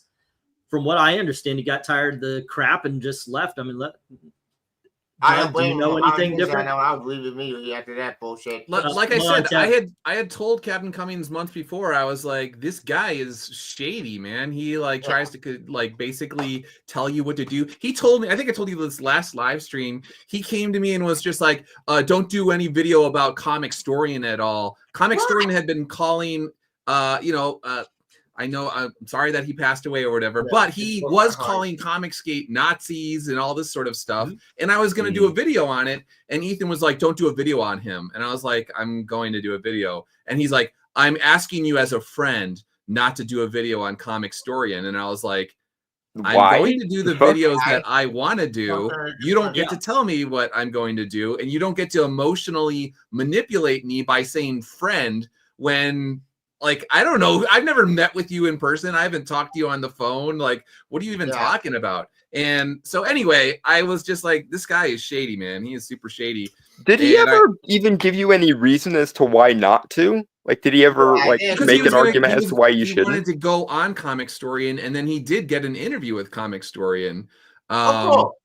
But regardless, anyway, I was telling Philip, I was like, "I bet you any money this guy is going to lie about me on a stream, and it's going to be about this." And then you fast forward in time, however many months, and that is exactly what he did. A few months later, literally. Not manipulate you.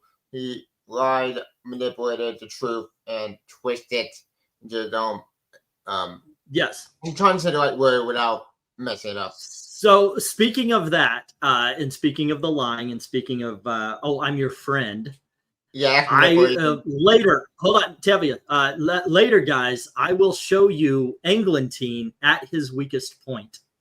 The most embarrassing thing that I have ever done, and I've done a lot of embarrassing things on this channel. And when it comes time, when we get to the big debate, I will actually read to you the weakest thing I've ever done, not on channel, not on live, but you will see it. Well, let's see. But as far as I know, Captain Cummings got tired of all the BS and just kind of nuked his channel. Did a couple of videos here and there. I had him on the channel about a year or two ago, and I thought, okay, cool, Cummings is back. And he just kind of went nuts and then left. So yeah, Tim is a machine that's afraid of nothing. I agree.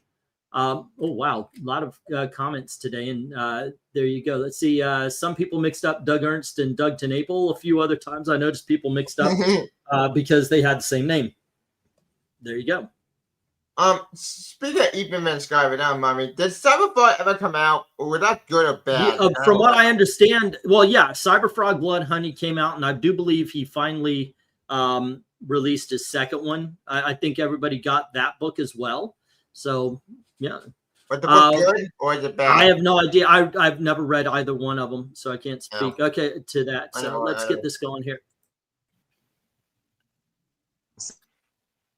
And also had the most crowd-funded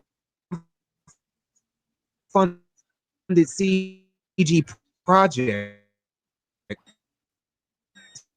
Cyberfrog Blood Honey.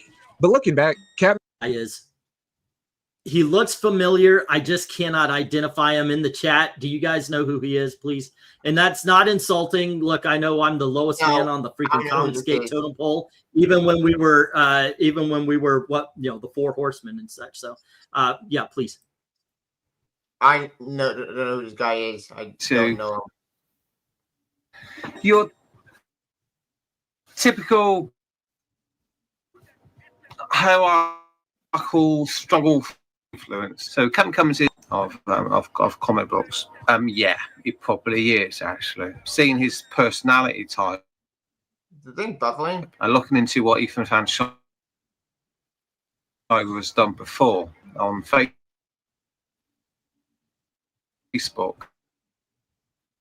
I think it might be E's connection in the groups that crapping out again. Oh. He always tends to end.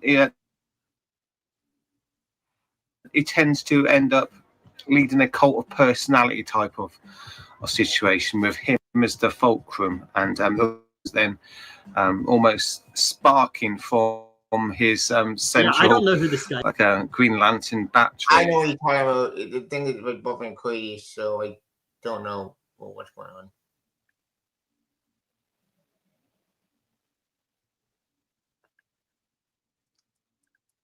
Yeah, I have no idea who this guy is. Yeah, I know who he is either. I never heard this guy. Say again? No, nobody knows who he is, that guy. Yeah. But your video appears to be buffering like hell. Okay, so it says Rorschach reviews comics as Alasmit, the Shadow Band. Oh, your Shadow Band too, yeah. So I guess we're gonna go on into at this point. Because I was trying to fast forward it because the guy was rambling a little bit, but it looks like we're going to get into the Ocean's 12 of Comicsgate. But yeah, sorry about that, guys. But here we go. Let's we'll get into it. We'll get into this next chapter here. Alrighty. I'll fast forward a little bit. There we go. It's okay, man.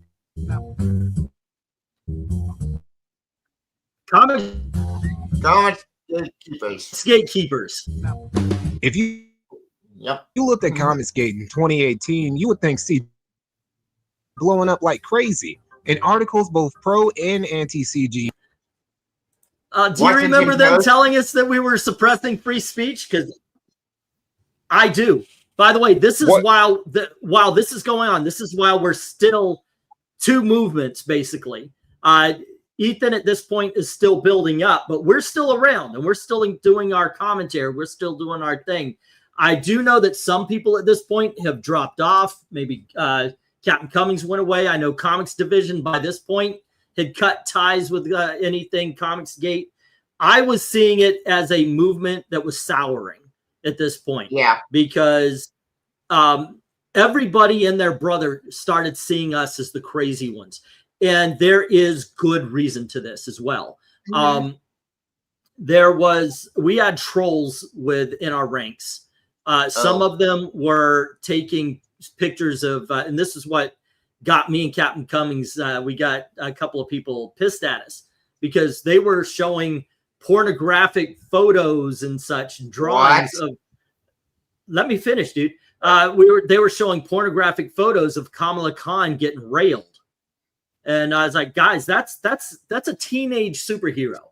I mean, I don't want to see this because what they would do is they would at everybody, including myself, Captain Cummings, Doug, They would DNC, and I was saying, guys, we can't have our names on this because at the time we had been mentioned by Milo Yiannopoulos, or if you saw, Ben Shapiro was talking about Lone Star, and so we were getting press, we were getting eyes on us. And we were already seen as the people who were attacking trans because we were talking about how Mags Visaggio is a bad guy, or some people said girl, because he said that he wanted baseball bats to the teeth. Nobody cared about that. They just cared about us saying that that's not a good thing to say.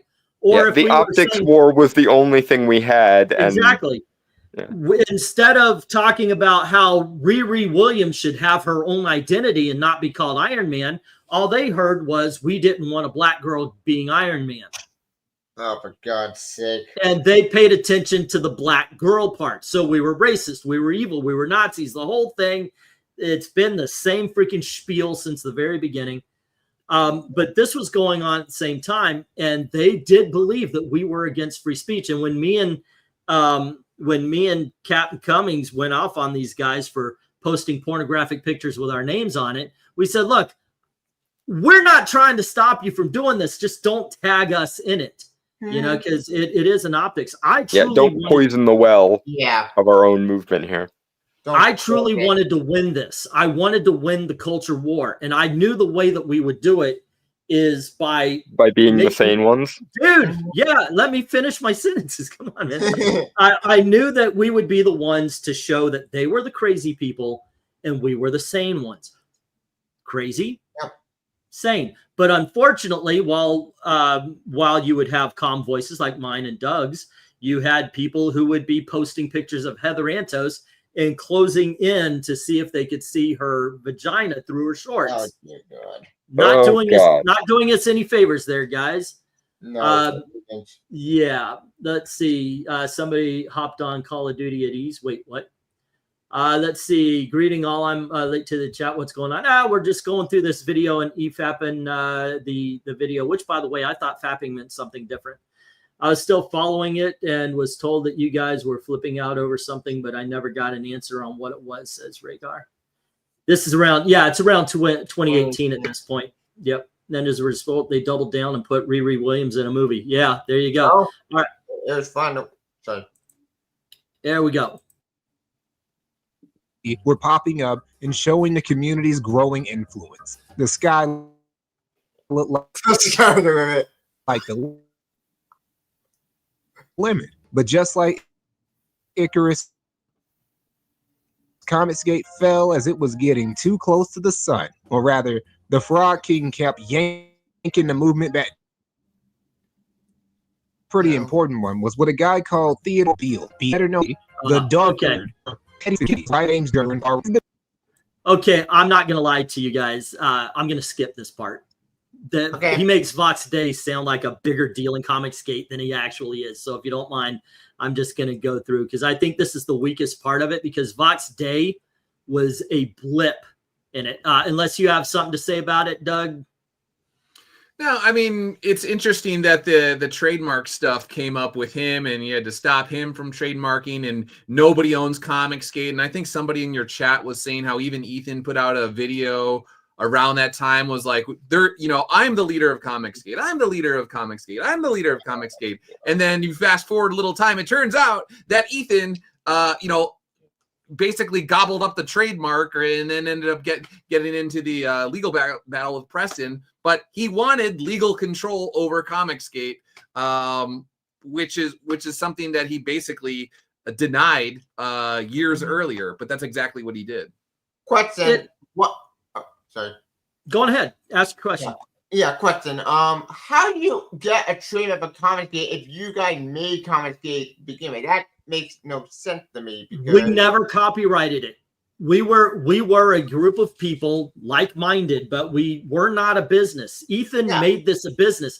Ethan made this not about the comic book reader. Ethan made this about Ethan Van Sciver. The rule is whoever gets the trademark office first wins the trademark. And so we didn't think to trademark it. It never even occurred to me that one of us should have trademarked it or copyrighted it or anything like that. Hindsight is CG guys, I'm 2020. Spartacus. No, I'm Spartacus. So painful getting stomped by the companies I used to love, says AWOL. And as a result, yep, there we go. Okay, I got all those. Let's continue. Yeah, Rejected his invitation to go on the show.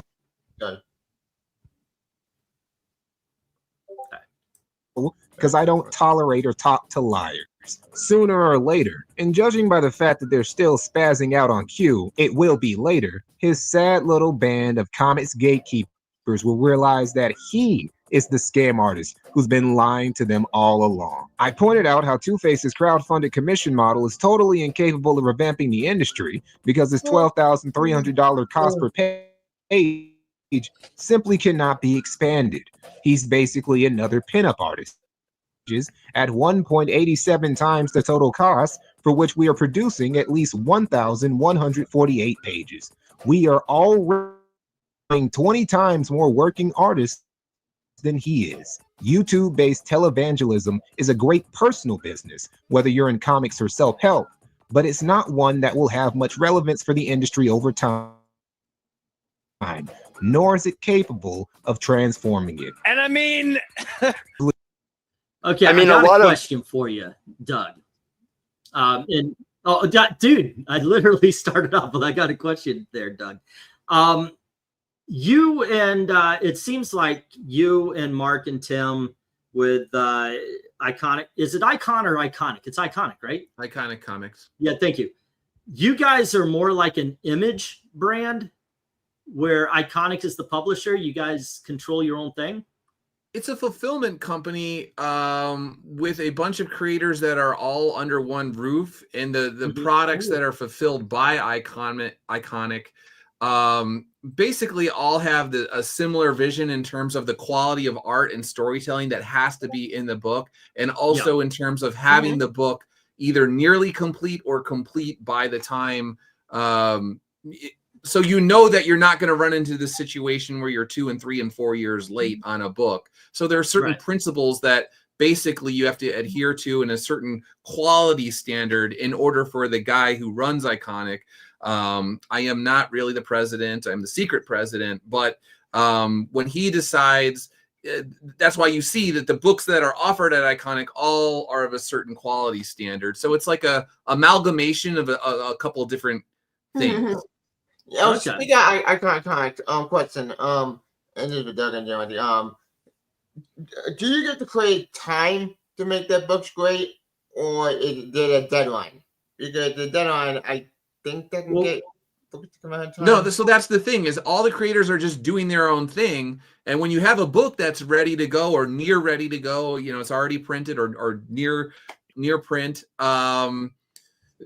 So yeah, there's nobody at Iconic is saying get a book out now. It's just when it's ready, it has to be of a certain standard. So it's more like a union almost.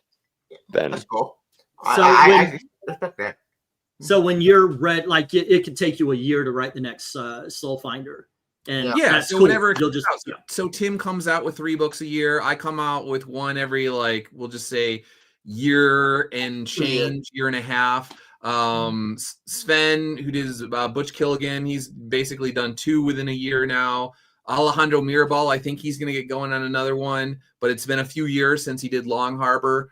Eric Canetti, he has a pretty regular schedule for the most part. He's put out like one at least a year. So everybody's on their own schedule, but the books need to be good books. Yeah, I really respect that.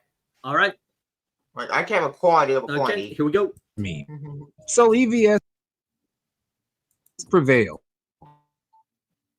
But Vox Day wouldn't be the last guy he tried to gatekeep from CG in 2018. The next most prominent that he isn't. So, foreshadowing with some well-received Trump parody books. Thump and My Hero Macadamia and shortly after the 2016 election. He moved on to less election-themed books like Black Hat Comicsgate. Tim Oh, by the way, I do want to mention that it was this channel where a common American comic book sold for $2,000. Very proud of that.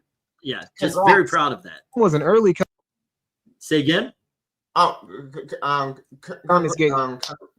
supporter. Was already getting a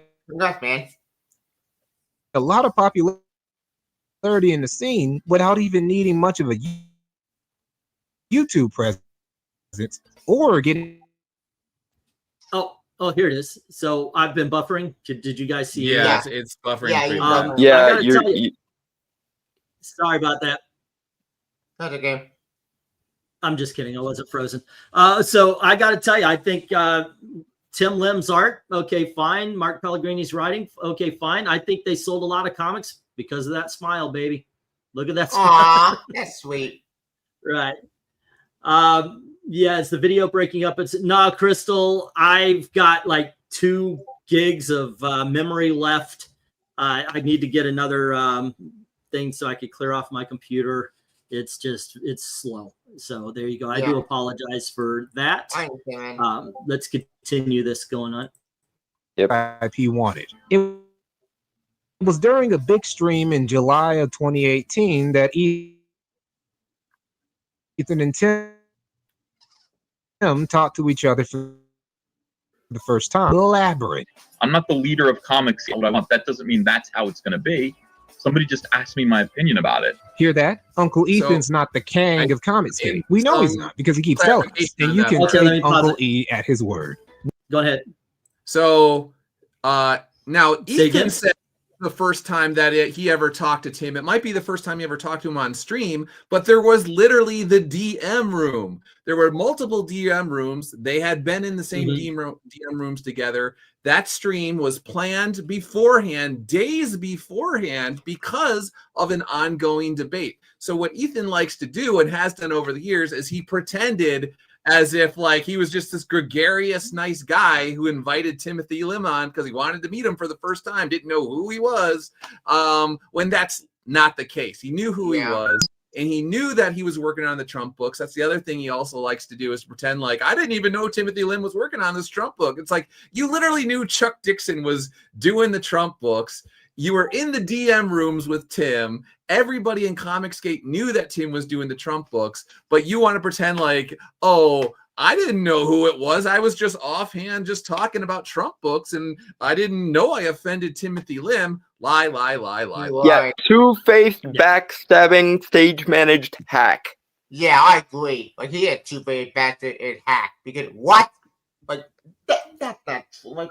So Ethereal Dragon wants to know, does anybody have the Black Hops plush? No, I don't know what that is. Sorry. And then we have, it's not that we got new comics from Doug and others. It was when CG failed, we had to leave our favorite characters behind in the hands of incompetent people. And I'm going to push back. If you drop Marvel and DC to go to Comicsgate Comics alone, it's kind of on you. I mean, I've dropped them. Now I don't read Marvel and DC anymore. I'm done. Oh, but there's some good books out there. Open Spider-Man's great. Okay. I only do trades and back issues and omnibuses now. Yeah, I gotta say that. All righty. Which is exactly what Tim Lim did. I know where Captain Cummings is coming from because of an exchange. I found out about it the day after it happened, and it was transmitted to me by several people, and they wanted to know my opinion on it. So I have the transcript right here, and I'd like to read it to you. Tim took Ethan so much at his word that he brought the transcript of a previous stream and repeated Ethan's words back to him verbatim. And this is what it says. I said to Zach, and oh, before he gets into this, I do have to point out 2 things. 1, all I want for Christmas is Edwin Boyer's hair. And 2, dude, you look jacked in this video, Doug. What the heck? The way you're sitting. You look great. You look like it. Yeah, you look like you were seriously working out back then, man. I was doing a lot of heavy weights back in the day. These days, I don't do the heavy weights anymore. I'm getting old. Yeah, I gotta say that. I know how that is. I said to all of them, quote, stop making these Trump comics. Stop. I think Chuck is working on some Trump in space book. look, it's not From space. 26. I said to all of them, and that's not true. Right, because He revealed that Ethan was sneak dissing him in his books and said that he had shared these sentiments with Meyer and the others. But Tim talked to the others in Comicsgate, and nobody could confirm that story. Now, Ethan claimed that he didn't know that Mark Pellegrini and Tim Lim were working on a specific Trump book he was talking about. But there were only like 4 niggas making Tim is Trump good books at the- people, and he holds other people to their word, which is why I have an immeasurable amount of respect for Tim. He is good people, and he holds other people to the same standard as him. Yeah. Like, I hate to say, even I heard Doug say lie. I figured he might want to. No, the idea that he had no clue that Tim was doing the Trump books when Tim was in DM rooms with him. Everybody in Comicsgate were talking about Tim doing the Trump books. Is absolutely ridiculous. He knew damn well that Tim was doing the Trump books. After he did President Thump, you kind of figured that's kind of what people wanted from him for a while. Yeah, because wasn't Space Force somewhere around, or maybe after? Yeah, and it raised like $72,000 or something along those lines. And the thing is that was another disagreement in Comicsgate, where my stance and a few others that obviously Tim and Gree, who were on my side of that particular debate, was it's not, if you are upfront about what you are selling, if you say I'm doing political parody, I'm doing satire, and then you give the customer or the reader what you said, that is perfectly fine for Comicsgate. If you are Marvel and DC and you have an Iron Man or Superman book, and then suddenly Superman is trans, or suddenly Tony Stark is getting married to, Steve Rogers or something like that, out of the blue, Iceman turns gay, that's a problem. It's not that politics are in the book, it's that we didn't want creators subverting classic characters and sucker punching people, and we wanted them to be transparent about what was in the books. Yep. Right. For example, like the old Captain America or Captain Hydra show that happened in Secret Empire. There you go. Yeah, that set me off a couple times. Oh, and Ethereal. Yeah, tell him the man's got a gorgeous head of hair. Yeah, he does. Yeah, I do not. All right, let's get this thing going again. Go ahead, man. The moment, one of them being Tim Lim, who worked on Thump, My Hero Academia, and his future campaign, Trump's Space Force. Space Force. I think Doug answered it. Lie. All this, we don't need these political Trump books and CG talk of EVS just came off as kind of gatekeeper-ish, and not for the more justifiable reasons. Up during his and EVS's very first interaction with each other, but this little interaction meant a whole lot to Ethan. Timothy Lim had broken one of the unspoken rules of Comicsgate. A rule back in 28 looks stupid. Ethan couldn't even argue because Tim was literally using his own words against him. He apologized and essentially... Oh, look where he is, Doug. He's actually at the Hollywood Studios. That's where I first met up with you and Tim. Yeah. That's cool. And that, by the way, that's also the same street we were walking down when I was like, hey guys, it's the 2 most wanted men in Comicsgate and all that kind of stuff. So nice. There you go. I just thought that was an interesting little coincidence. There you are. And hello to Tim. To Tim. Timothy Lim made Ethan Van Sciver kneel in their very first interaction with each other after this, because Ethan was gatekeeping.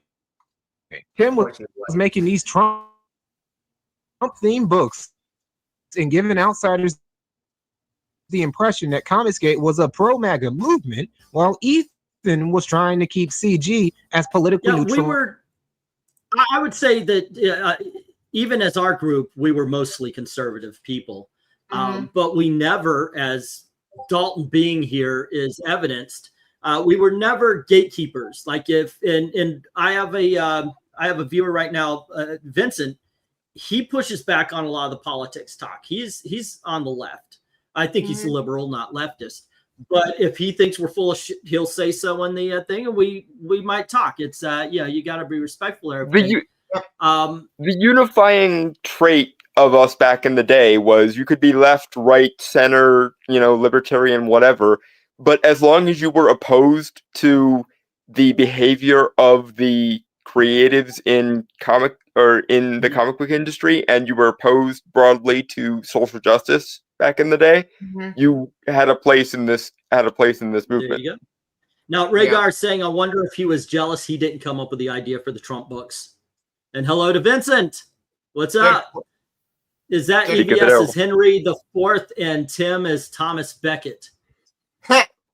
Wait, I know who good on your historical reference there, Vin. To rid himself of this meddlesome Asian Trump supporter from Arkansas who made the movement look a little too conservative for Ethan's taste. Ethan's taste? I don't get that. What does that mean? But lean on what was essentially a shit poster task force made up of fans. He wanted to market Comicsgate as the anti-industry, and he didn't think he could do that while being partisan. Oh. Who would engage up their op pro. All righty, here we go. That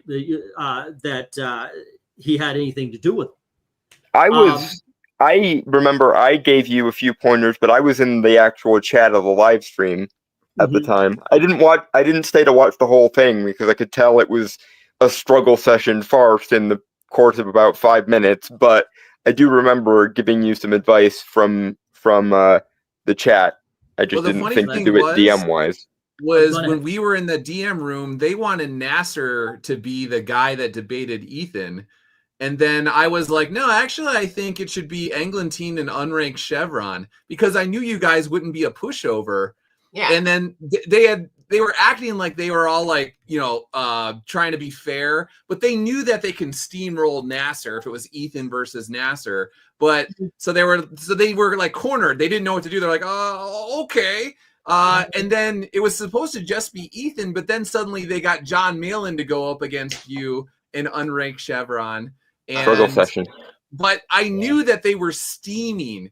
And I was telling someone the other day that I was just like, when I recommended Eglantine and Unranked Chevron, they knew I was always a thorn in their side because it was OGCG that was pushing back against the pros. And they're like, I hate this guy. He knows what we're up to. And, they just wanted to debate where like, it was just like, nope, they're going to. How dare he try to hold us accountable? Lol. Right. It was it was fun. I noticed. Okay, we'll get to it. We'll get to it. Okay, we're on War Campaign here, but we're gonna get to it. Questions. And then yes, I will talk about the weakest moment of my YouTube career.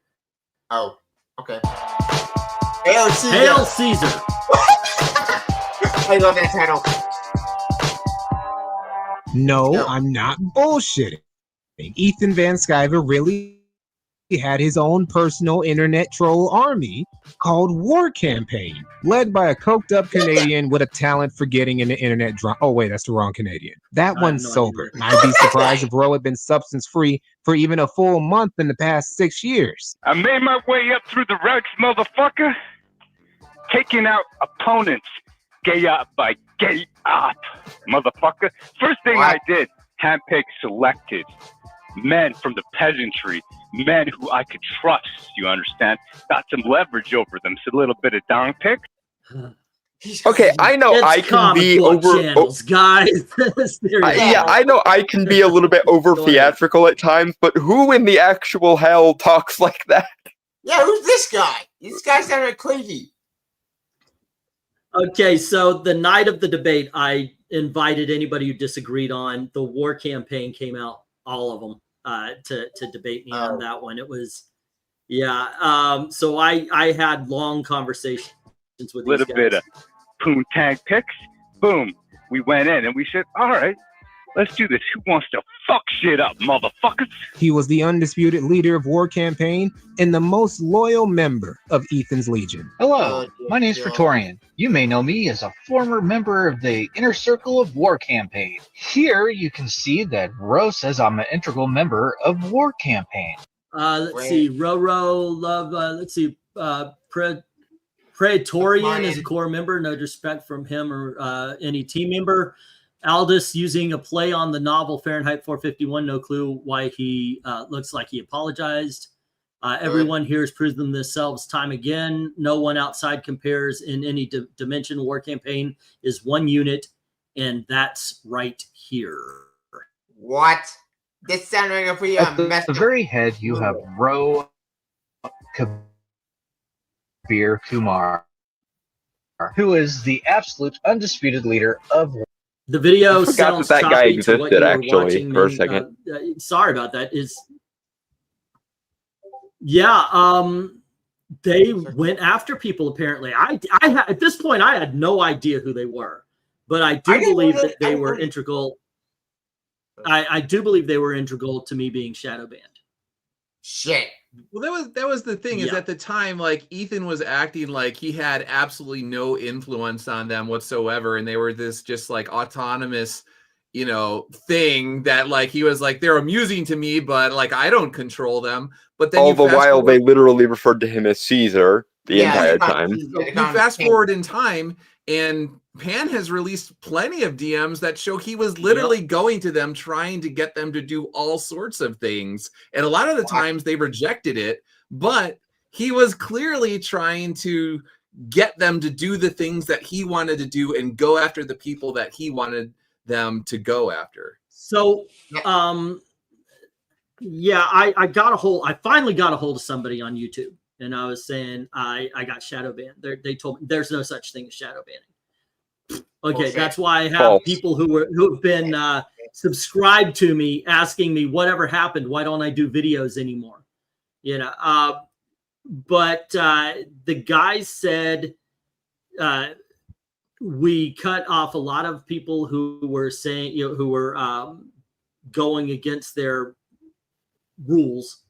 Yeah, and that I had been mass flagged. What? Why? And because I don't know, he wouldn't tell me what video got mass flagged. It was because he was the voice of the fan part of Comicsgate, and the War Campaign hated him and saw him as enemy number one, especially a guy by the name of Sketch Therapy. This happened at around the same time as the Adpocalypse with the guy from Carlos Maza.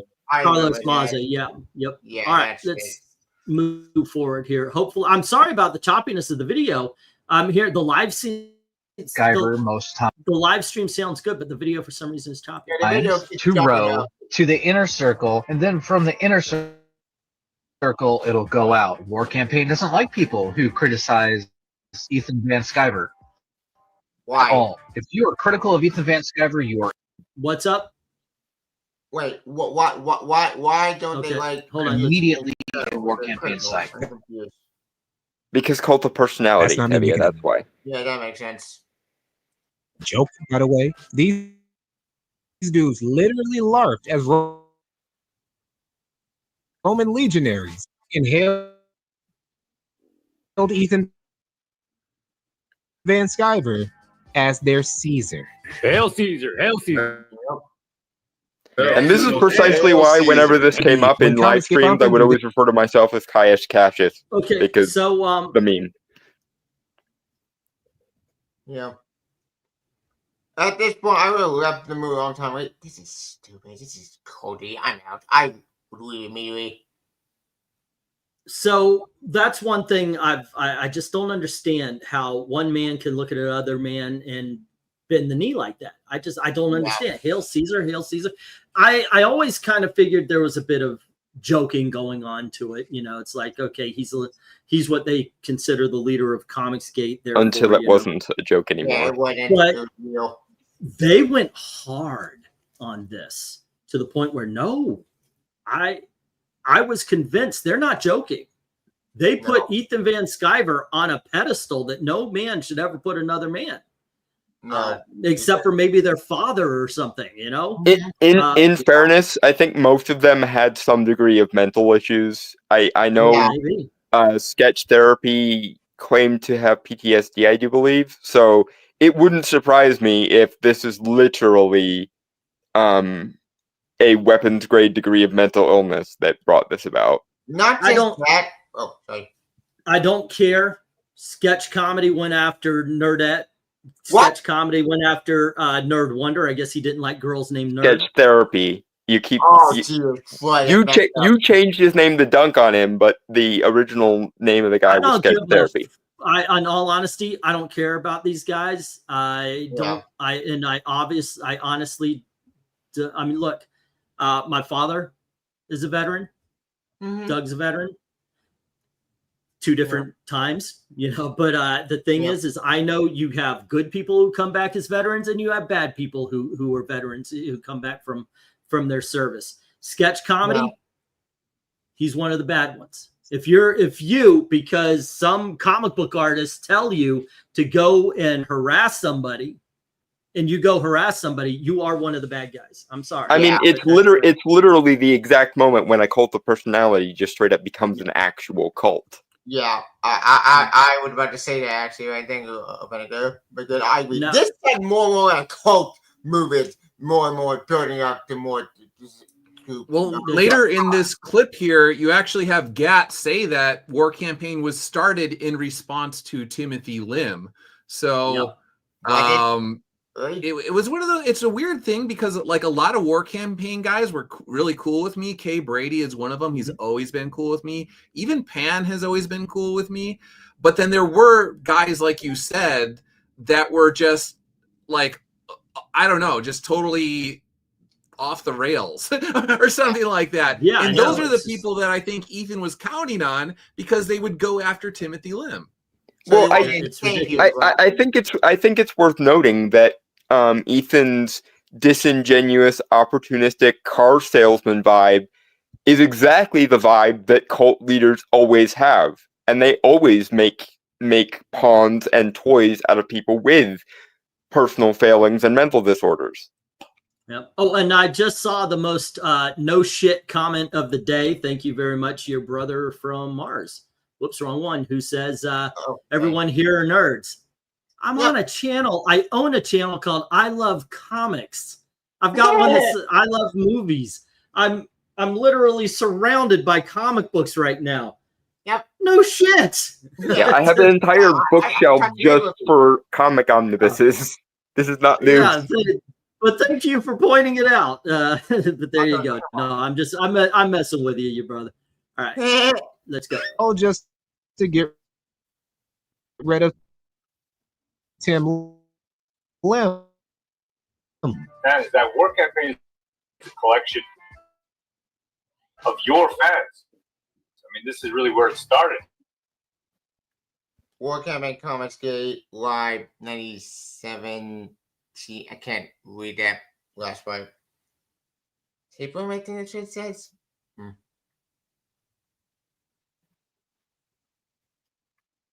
A fellow CG affiliate who would also become a bit of a thorn in Caesar's side. Nurkish. Now, Nurkish wasn't CG per se. By his own admission, he was only Comicsgate adjacent. Him. Oh Lord. Let's see. Okay, guys, I've been talking about it. Let me stop this. Okay. I have been talking about this. I wanted to bring this up specifically for this. Now, here we go. A whole different video. Okay. Nurkish is associated with this community. He even says that he is tangentially or adjacently Comicsgate.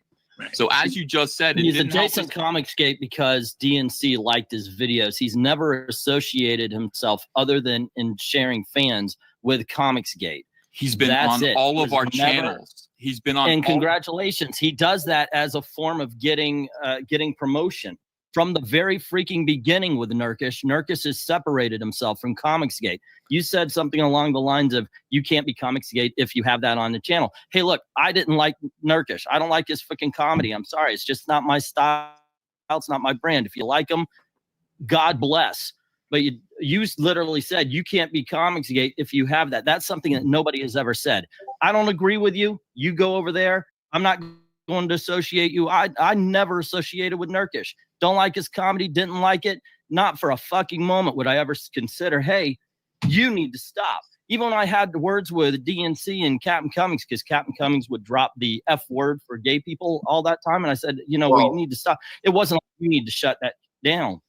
No, we actually had arguments and talks, but you don't tell other people you can't be a part of Comicsgate if you do that. I freaking hate what I saw and what I heard on Nurkish's thing. You just don't tell it, because that does. So there you go. That was my take on the Nurkish thing. What was going on there was he had a Discord that got taken. He really didn't pay attention to the Discord. And at this time, Ethan Van Sciver was 100% gatekeeping. And the whole thing is I might not like what Nurkish was saying, but he was never actually Comicsgate. But I have no right to tell him he can't be a part of a movement. He can't be. Ethan Van Sciver didn't start this shit, but he definitely was trying to. And he ended up, as I said at the very beginning of the video that we're watching, he completely called himself King of Comicsgate, kept repeating that until it became the truth. Didn't Nurkish also have a falling out with MARANYA because he was mocking her voice? Who? Or am I thinking of a different guy? I remember somebody went after MARANYA for her voice. I was never pointed out as to who it was, or I don't remember. You know, I thought I remembered her saying it was Nurkish. I might be mistaken though. I don't know who that is. Sorry. Let's see. I should be starting to reading the Soul Finder volumes from Doug soon. I've been trying to catch up with so many graphic novels. Are you a frequent backer of Soul Finder, Mr. Tahilium 29? Ooh. Yeah. He does a lot of independent books and book reviews. Please go check out his channel. It might be your cup of tea. And if he's doing Soul Finder, there you go. I really need to check Soul Finder out, because Doug, it's your book. I do want to review your book in the future. Doug, if you want to plug right now, somebody's saying, hey, they want to read your book. If you want to plug your stuff and where to get it. I'm going to Sure. check it All my out. books are available at Iconic Comics. There's volumes 1 through 4, along with 2 short stories. They started in 2019, and the 5th volume is coming out hopefully next year. And then if you want digital copies, you could get them on Amazon Kindle. Woo! Yay! There you go. Awesome. I remember that term, Comicsgate adjacent. Yeah. That was the Rikita thing. Let's see. Hey, have you seen that EVS is crowdfunding a Rainbow Brute toy now? And he already has the comic that is still not out, and it's been like 5 years. That's going to be a point of the video here in just a little bit. 5 years of nothing? Yep. Remember, no slurs on the channel. Hey, I'm not saying any slurs. Unfortunately, the guy on the channel, on the video is. I'm not sure Malin contributed a lot of the substance to that debate. No, he was a bootlicker. He was an absolute bootlicker. I haven't watched that in so long. I'm actually thinking of going through that again. But really, it ended up being a yell fight between me and Ethan, to tell you the truth.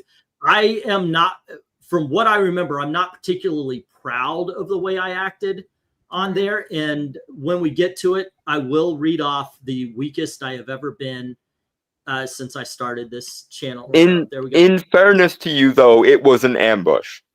Rikita and EVS both deliberately intended it to be an ambush, and you came in good faith, much like Tim in the previous part of the video where he was smart enough to bring receipts. Yeah, like I said, in the DM room, when they were setting up the debate, it was so obvious that they wanted it to be a one-sided thing where the pros would win without a question, and that would settle to the debate, that their narrative, what they wanted, would be what what would go on forward. So they couldn't win with arguments, so they decided to try and win with power politics. Again, that seems to be a running theme with Ethan, and that's why I consider him a snake. Yeah, it basically turned out into a egotistical movement in general when he took control instead of the actual original movement that you guys made in the first place.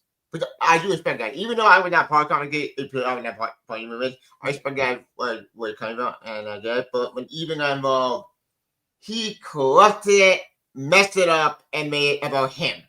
At least that's what game from. Trusty Sidekick, he says it was great meeting Doug and the boys at HeroCon. So yay, that's cool. I would not mind meeting Trusty in real life as well. I love good people. I met Eric Breen and I met Doug and Tim Lim, and that is about all of the. That's it. You know, I would really like to get to meet everybody in real life. Fun fact about me, I actually met another YouTuber, Comic Uno. Yep. I can remember him at the. Let's get to the Nurkish bit. Yeah. Right. Okay. Comic Uno is actually a YouTuber for Comic Frontline. Let's get to the video. Yeah.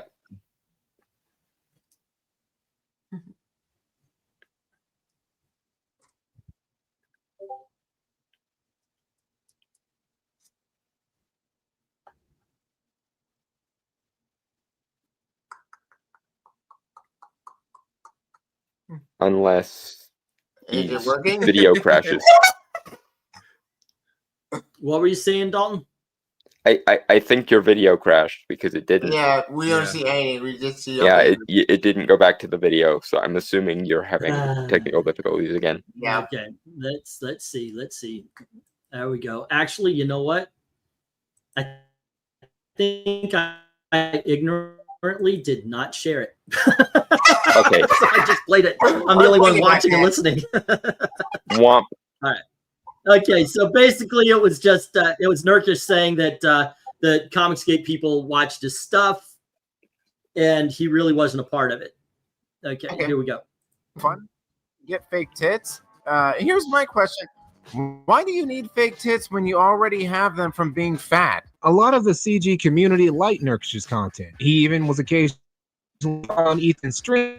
Cecil, who was a CG, whenever EVS needed some energy. There was even a comic in the works between the two, with art being done by Tim Lim. Now, there was one problem. Nurkish was a little too edgy for Ethan's taste.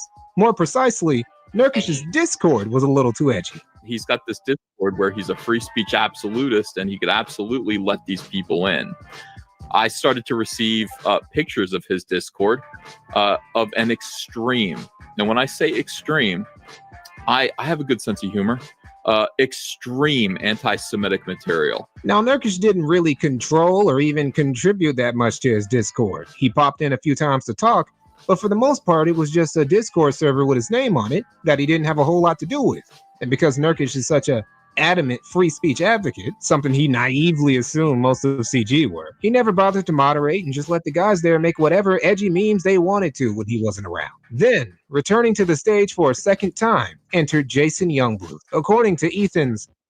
Okay, I don't remember Jason Youngbluth. I know the name, but I don't know that. But once again, not a big fan of Nurkish's comedy. I'm just... Yeah. Okay, God bless you if you are. It's just, yeah. I don't know who this guy is, so I got nothing. Again, my only remembrance of him is that he said some nasty things about Maranya, and they had a falling out. Was my only recollection. Dark Admiral saying, "I'd love to get a pizza with Doug. His pics always look awesome, except the heart attack I get seeing the awesome Spidey book so close to it." Yeah, you got me a couple of times where I'm like, get that freaking G.I. Joe #1 away from that spaghetti. Stop eating, man. Stop eating, Doug. Stop eating. Yeah. Go figure. How are you even brave enough? I only assume you're eating that pizza with white gloves that you take off so you can flip a page. Yeah, I make sure that I don't get any grease on it, or if I'm flipping with one hand and eating with another. So, but for the pictures, I get it as close as possible just to some people freak out about it. Just to make everyone panic. I am one of those who freak out. EVS acts like a rhino with a lot of Democratic promises like Biden. There you go. Young Bluth is a scumbag. Dark Admiral, where do I know that name from? Because, yeah, I remember hearing it, but I don't remember the context. Yeah. Sources. Young Bluth, along with other dyed-in-the-wool anti-CG SJWs like Renfamous, had peeked inside the Discord, saw it was a disgusting bed of Nazis, and somehow these SJWs managed to get Nurkish's dots. How? The internet. Heavy, it's really not that complicated. It's the internet. True. Amen. So I remember a long time ago where doxing was a big thing. And people were threatening they were going to dox me and all that kind of stuff. So that's why I did the face reveal. And then I realized my brother had already done it. You know, my brother was named Chef Jack Butler. And during our live streams, he would go, "Aaron, why are you doing?" Well, there you go. Let's turn on the camera. I'm out. So that's part of the reason why when I showed up, I just used my regular name for the most part, because once you dox yourself, you become undoxable pretty much. Yep, indeed. All I gotta say is when you learn Doug's real name, it's like, dude, seriously, it's a movie hero name. Yeah, it's awesome. There you go. He's more like a Dirty Harry name. So yeah, the part of Doug will be played this evening by Clint Eastwood. About to be doxxed by the same people that kind of hang out with Renfamous. And I get very concerned because Nurkish's privacy is important. And they threatened they would drop it if Nurkish didn't shut the Discord server down. Man, that's crazy.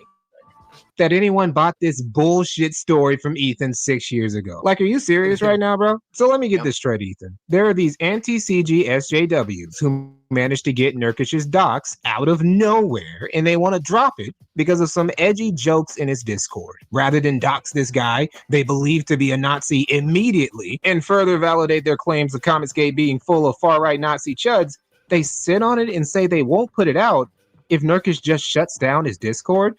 They want this alleged Nazi to get rid of the Discord with all the evidence of the alleged Nazism they're trying to expose him for. And somehow it was you, Ethan, who just happened to catch wind of all of this ahead of literally everyone else, including Nurkish? Jason Youngbluth and people around him. Yeah, it makes sense. It makes sense. The almonds be activating, folks. Yep. Yeah. Yeah. Look, you were in the DMs, so you know what happened. You're exposing and you're saying, look, Ethan was saying one thing in the DMs, he's saying another. Here, this guy is saying the same thing. You know, it just doesn't make sense. It doesn't add up. It really is pointing to Ethan may have lied, more probably has, about what he's talking about here. So that's talking about Comicsgate Anonymous. That was an operation that we ran to go ahead and expose the Nurkish server and to run Nurkish out of Comicsgate. Okay, there you go. War Campaign ran Comicsgate Anonymous, and he's whoever it is doesn't like us only if they're true. These might be, the next one might not. Same thing we're doing with Comicsgate Anon. I can't read that one word. Type of operation. Type of operation, I think. Okay.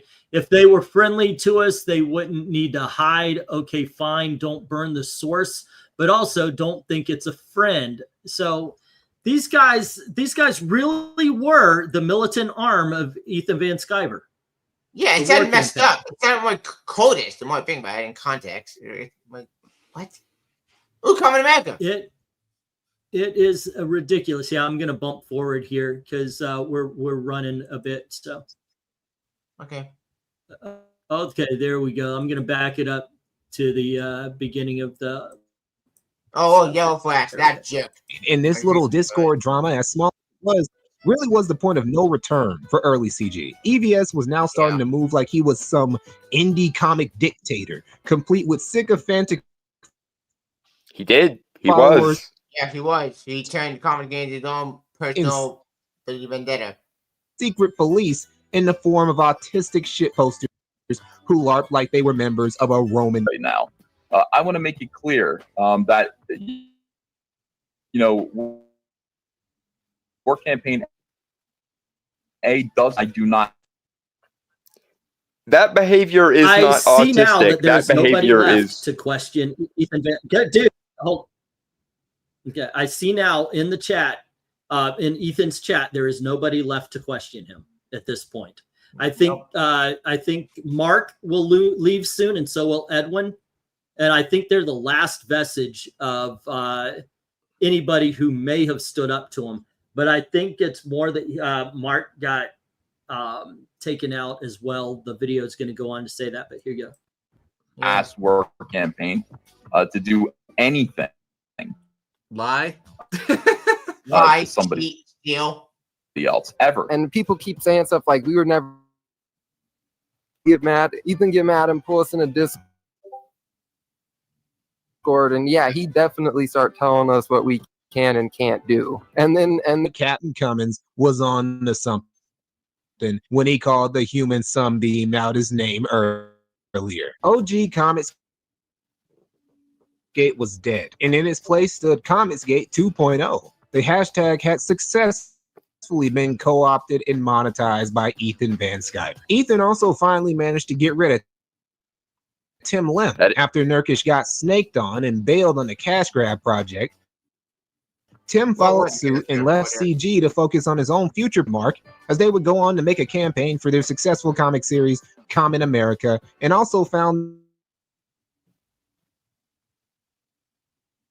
Uh-oh.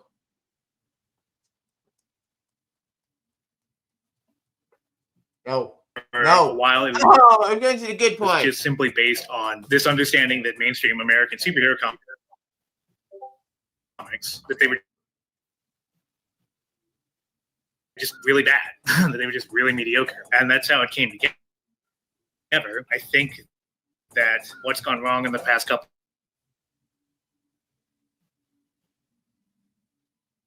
Oh, did I drop? Yeah, you can't buff it out. God dang it. I'm sorry, guys. Let me back this up because they were talking about what they were, the Tim Lim. Here you go. And, yeah, the last 30 seconds or so was just one long being out his glitch. name Yeah. Earlier. OG Comics Gate was dead. And in its place, the Comicsgate 2.0. The hashtag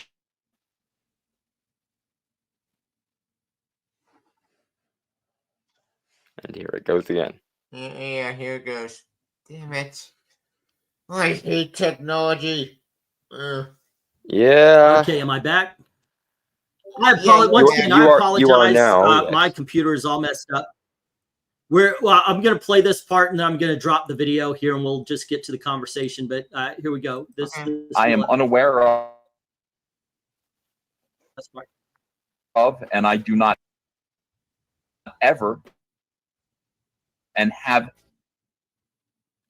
never. Never what? Tabby, give it a second. Campaign to do anything. Lie. Provably false, but whatever. That too. Okay. So how is everybody doing? Can you hear me at least? Am I here? Yeah. Oh, and hello to Leon, and thank you very much for the super sticker. Okay, so am I back? I apologize, everybody. Once again, this has been a problem with the computer here. Let's get this going. All right. And yeah, he definitely start telling us what we can and can't do. And then if someone starts breaking the rules, then the hashtag had successfully been co-opted and monetized by Ethan Van Skype. Ethan also finally managed to get rid of Tim Lim after Nurkish got snaked on and bailed on the cash grab project, Tim followed suit and left CG to focus on his own future projects with Mark Pellegrini. This would be a blessing in disguise for Tim and Mark, as they would go on to make a campaign for their success print, Iconic Comics. The OGs of Comicsgate also they raised a bit of a fuss before they dipped out. Comics consumer movement, and for a while it was just simply based on this understanding that mainstream American superhero comics, that they were just really bad. They were just really mediocre, and that's how it came together. I think that what's gone wrong in the past couple of these crowdfunding campaigns, it was out and holding people to account and holding, he just really wants to be left alone to make his Cyberfrog comic, which is great. Oh no, damn it. Now I control England Teens channel. I control the day. So I guess until he comes back, I'll just say one of the things that was interesting about that as well is after the cash grab book was dropped, one of the reasons why they hated my guts after that was because I had a script ready to go. And that's when I met Tim and Mark for the first time in Orlando. And they didn't have a script for cash grab. And so I was right there. I had a script ready to go, boom, boom. Then Timothy Lim was like public enemy #1 again. And they didn't want anyone working with Tim, but I was working with him on the book immediately after cash grab. And they were ticked off because I wouldn't throw Tim under the bus. Yeah. And that's when we met up. I'm sorry, guys. I wish I could show the video. It's causing all sorts of problems here. And why I regret where we stopped because Unranked Chevron, who, God bless him, really good YouTuber, dropped out a while back, basically lays out the problem and what set up the big debate. And if I do go over the big debate, I guess I'll do it off camera. I love having you guys, Doug. I like having you here to kind of reminisce because you've been through. But I'll do the debate thing offline and just do it as a video. I do apologize for the. I mean, we could still do it off air and then record it with all of us sitting here if you wanted to do a part 2. We just I think the issue is your computer is not liking StreamYard and StreamYard isn't liking the video, I think is what's going on. Yes, something's going on. It was okay for a while, and I wouldn't mind doing a part 2. I'll be up for that. Either. I think if we did it behind the scenes and didn't live stream it, it might go a little bit better. Yeah, to Hilliam's mentioning we could do it on another day, and it just because I wanted to talk about as much as I could the debate, and I wanted to I also want to go over the parts where they show all the books that have been crowdfunded by Comicsgate, and by this time I'm out, and I do believe Doug's out. This is when they went after Tim Lim. And they really got into it. After that, I just lost my taste for being in a group that was associated with Ethan. I'm just done. But the problem with that is that I don't know if you ever had this, Doug, but I had a sense of pride for it. You know, I hated the road it went down, so I kept going and checking, almost like a stalker boyfriend on Facebook.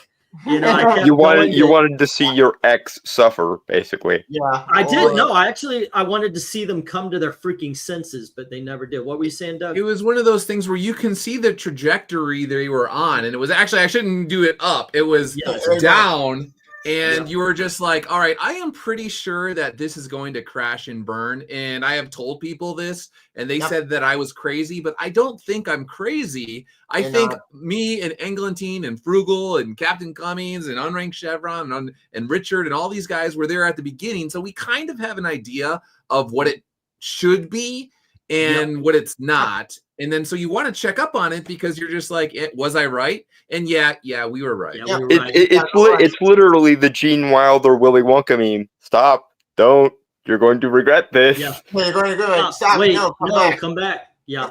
Okay, so I did promise one thing. So let me set this up. I get a call and I get a message from Doug and Weaponized Nerd Rage.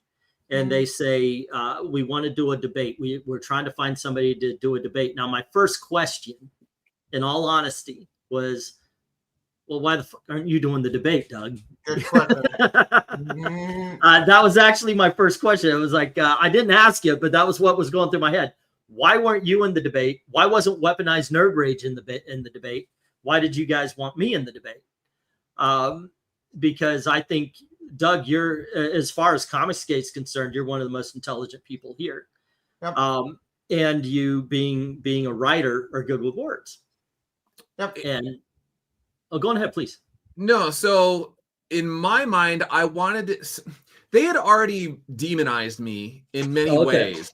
It was one of those things where they always wanted me out, but they never had the, like, in their mind, smoking gun to get the Doug well out. was So already poisoned. They were, and I had people in DMs telling me, I even had people when I was out of the Comicsgate Green Room DMs who were still in there, that they're like, these guys hate your guts. And they're coming, they are looking for anything to get you. And so just letting you know, they hate your guts. They can't even say your name. Ethan will just call you that guy. Like, that's how much, like, they won't even say your name. So I had people that were telling me that were like, no. So I was just like, all right, we need an OG guy or two who they haven't succeeded in totally poisoning the well against you, but you have to be able to be someone who's been there from the beginning and can stick up for yourself. And so in my mind, it was like you and Unranked, and that would be it. Because like I said, no offense against Nasser, but Nasser going up against Ethan and Nick Ricada or whatever at the same time would have rolled over. It would go. It wasn't going to happen. So that was, you know, my main thing. Would I have liked to go up against them? Yes. But in my mind, I just felt like strategically it would have been best if it was you and Unranked out of, you know, who was available at the time. Yeah. By the way, I did save this video. I don't know what's going on with Nick because, you know, we all know he has his problems. A YouTuber that starts off his channel downing a fifth of Jack Daniels, who saw the alcoholism coming. Yep. But here we go. This is the link if you want to watch. I'm gonna put it on my channel. I don't have it. I'm gonna put it on my channel anyway, so watch it on his or wait until I put it on mine. But I haven't seen this in forever and a day. And I don't know. I know I bring it up a lot, actually. All the time, yes. Yeah, because, well, a lot of stuff that's going on now, we discussed during this debate. Yeah, and I wondered, because Weaponized Nerd Rage was one of the bulldogs. He was? You know, yeah. Weaponized Nerd Rage is, you know, supposedly one of the fearless ones. So I actually wondered why he wasn't going in. And I think I can see why you would want me over Weaponized Nerd Rage. Yeah. I am the monster they don't see coming. Yeah. Because you don't have enough baggage for them to poison the well against you. You and I are the most calm people that were involved. Is definitely of the first four.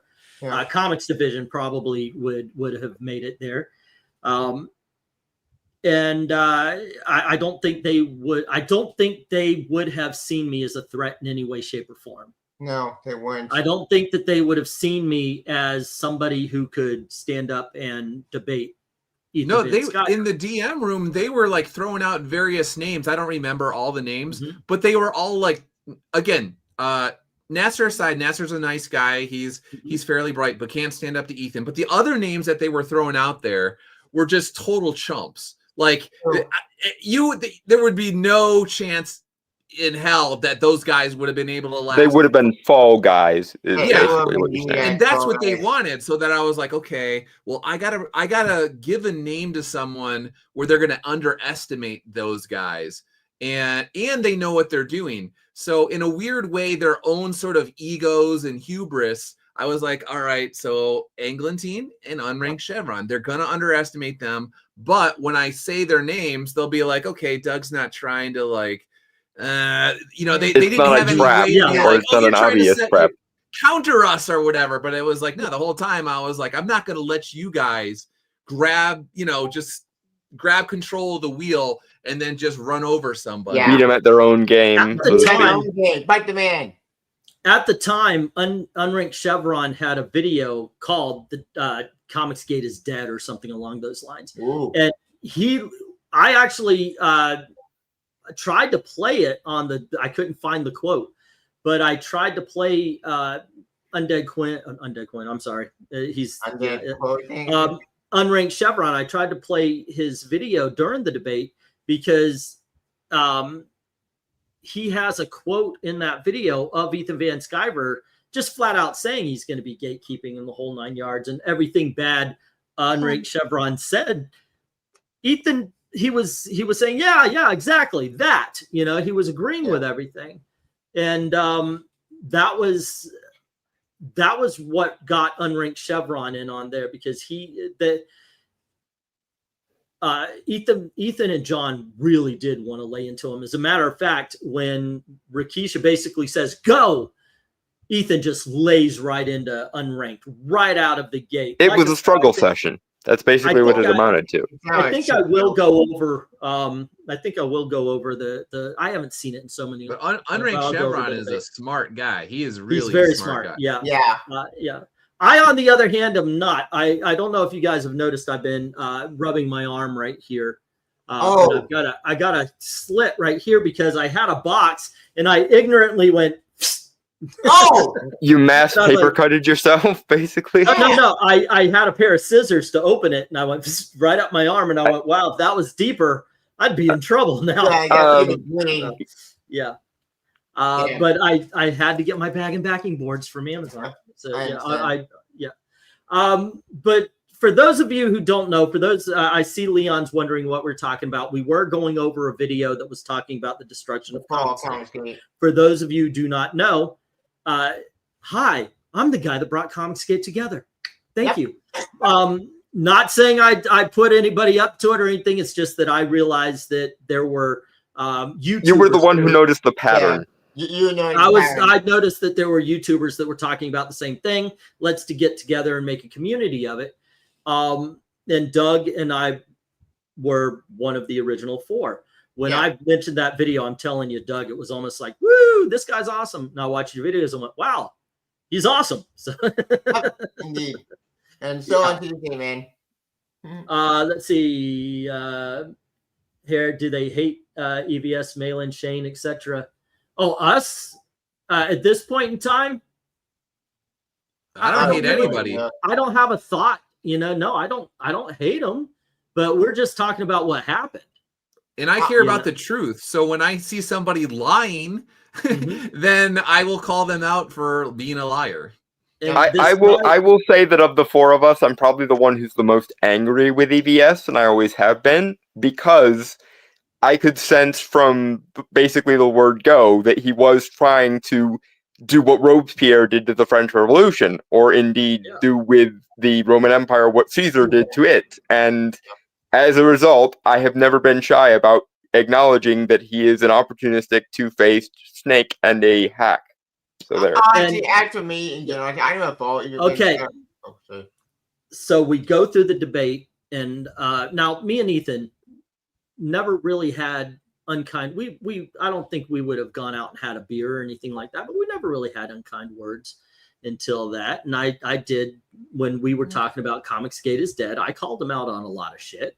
And I kind of felt guilty because that's the person I am. You know, if I do wrong, then I want to admit it. Give me just a moment here, guys, for and so after the whole debate, let's see. It's kind of come. Okay, here we go.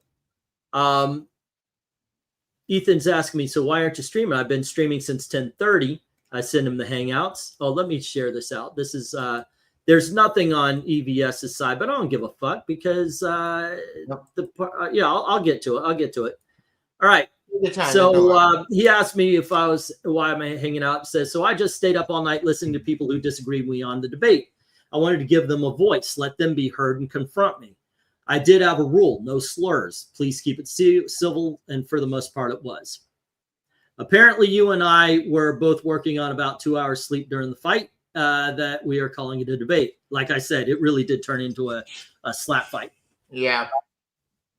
And I heard that you were not in a particularly good mood when it started from having hangers on and comings on your tails, okay? Yesterday, I apologized in a live stream for not coming to you with the perceptions I had or that I had been getting DMs. Now, this is the weakest moment of my YouTube career.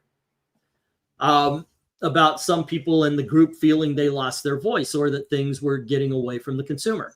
I should have talked to you first. We have never had trouble talking. The only reason to think why I didn't sound like excuses. So that being said, I'm ashamed to say that it was pointed out to me that while I did offer an apology on a 4-hour live stream, I never reached out personally. So as a friend, on the outs as we may be, I'm sorry for that, Ethan. Whatever the disagreements that was handled wrong, though I'm sure you won't need it. Good luck with all caps.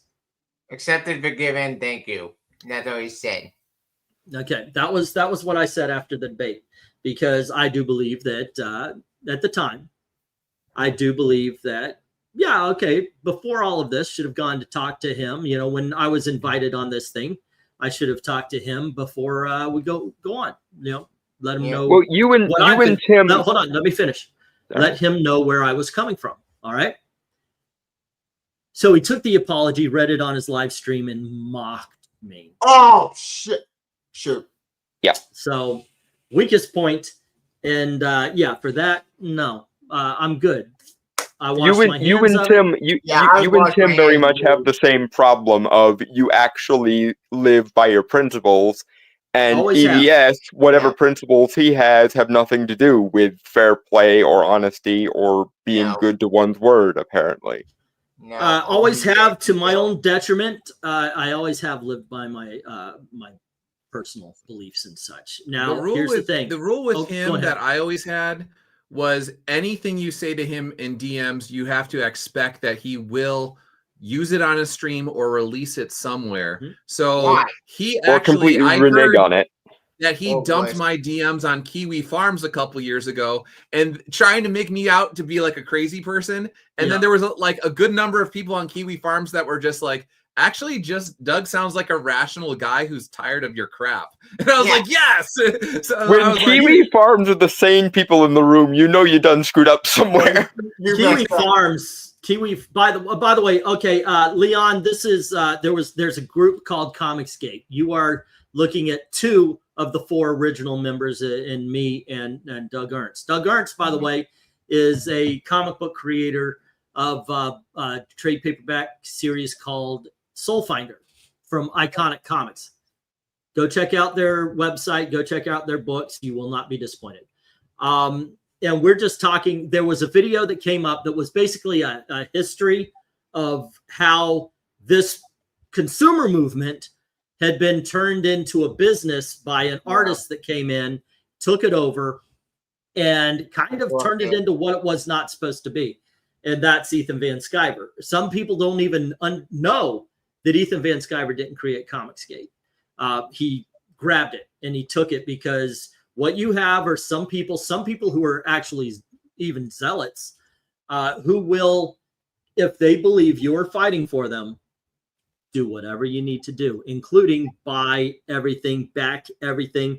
And one of the things we didn't get to as far as the video is a segment where they talk about how long it took for books to be fulfilled.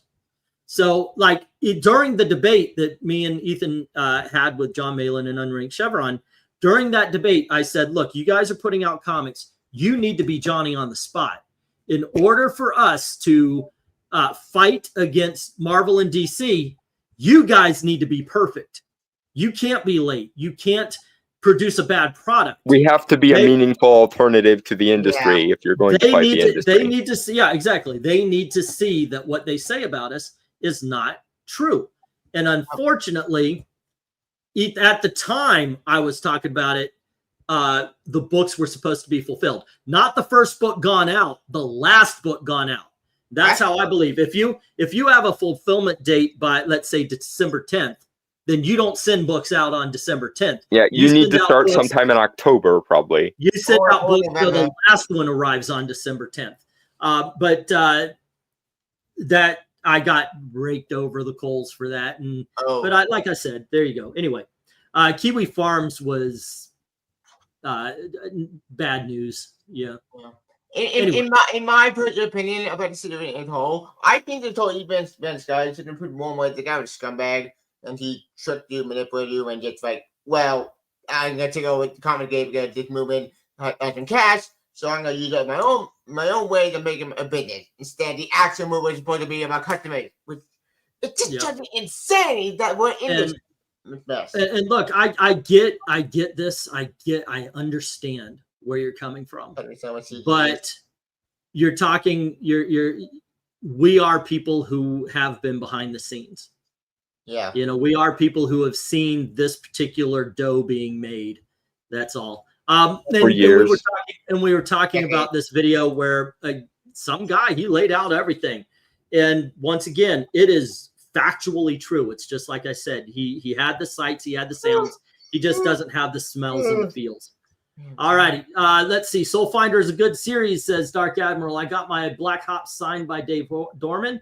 Hopefully going to get my Demons Match signed by him. Great guy. Let's see. Bro, Antonio Bryce took so long with those books. I was wondering if I would ever see them. And he wasn't the only one, says Rhaegar. Unfortunately, that's what ended up happening. It turned into a joke. At least Eric July attempts to get his products on time. And I think they should do it the same way Iconic does it, right? I mean, you guys, like you said earlier, you've got to have at least release it when it's finished or almost finished. Yeah. Question: what book did Eric July release yet? I don't remember. I don't follow his book. Ripaverse or Isom? That's the overall brand. I think it was That's the image I think he made. Yeah. Yep.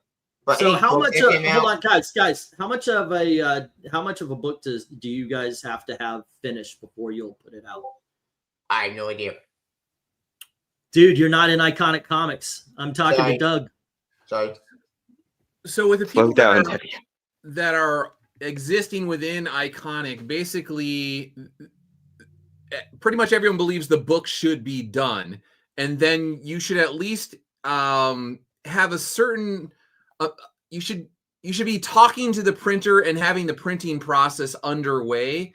And then when you set your deadline for when fulfillment is, if you're doing a crowdfunding campaign, then you should know for like a fact that I have enough runway where if anything goes wrong, I am not going to be late on fulfillment for this book. So everybody kind of has it down. I don't want to say to a science, but we've all been doing it for long enough now to where there's really no excuses. Like, if somebody was like a year late for a book, it wouldn't make any sense at Iconic. It's an assembly line, basically. You've got it down to an assembly line. People have done it enough, and there's enough people within Iconic where if someone has questions, you could be like, hey, man, like I'm having some printer issues. Can you recommend another printer or whatever? So, like, it's just not really like any sort of big deal. But within Iconic, pretty much everybody has the book, like, done when they're launching a campaign. I expect that. There you go. Anyway, guys, we've been at this for almost 3 hours. It's an old school live stream. Yeah, I miss the Hangout live streams. I did push back the comic book rankings and such. It's just when we started this, I thought maybe we could do it under 2 hours, but it quickly, no, we can't. Yeah. Trusty is saying Iconic Comics is the gold standard of crowdfunding comics. EVS says quality over quantity and is better overall, says well, if I support that's what you feel. EVS hates July for doing better than him. But there you go. Look, if you're still a fan of what's become of Comicsgate, have at it. You know, I mean, it is what it is. I've cut ties a long time ago. This is just a history. This is just your funeral, as they say. But I will say, I wish I didn't turn off that video. because then I could share the link and you guys could go watch it yourself. But it's called How to Kill a Movement, and just put in How to Kill a Movement Comicsgate, and you'll see. Yeah. I'll probably watch that video myself. You can always put the link into the description afterwards when it rolls over. I'm lazy, or I would have taken out all the commercials that comes in afterwards. Yeah. But there you go. Yeah, no substantial EFAP. Not of a 2 hour. This video was 2.5 hours. But the thing is, I really did just want to get to the debate, because after that, I'm out. You know. I mean, we might do a part 2 at some point if you guys are still want to. So, Doug, do you want to shill the wares? Well, I just want to thank you for shooting me a DM tonight, asking me to, say it's open to come on. I appreciated it.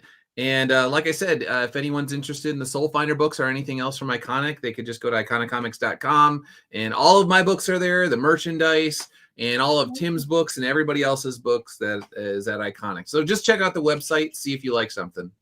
Yeah, you know what? I might actually ship you a DM when we're just talking about comics instead of just Comicsgate, because you're still a fan, I'm assuming, of at least back issues. The only thing is that Iconic Comics and Soul Finder takes up so much of my time that it's no like excess energy. Yeah, it's in doing research for like future books and that sort of thing that I keep tabs on Spidey. But that's about it. Well, the door is always open. Okay, so let's see. Tomorrow's Monday, so Tuesday, we'll have our comic book. We'll have our comic book cover rankings. I'm gonna try to go over this the debate again. I haven't watched it in so long. I'm kind of interested in it again, because it's almost like watching listening to a whole different person. Yeah, I don't even think I was. Yeah, as a matter of fact, it was that night that I did the face reveal. So yeah, Ash is saying hello to Doug. So there you go. And so join us for that. Otherwise, don't forget to do all the clicking and liking. Go check out Doug Ernst's YouTube channel as well as his comics. And as always, guys, don't forget to go on over to Ko-Fi, drop $1 in the till if you like the content. This is the way I'm trying to make a living. And thank you to everybody else who's already done that. To everyone, all of the true believers, thank you very, very much for watching. You kids have a good night.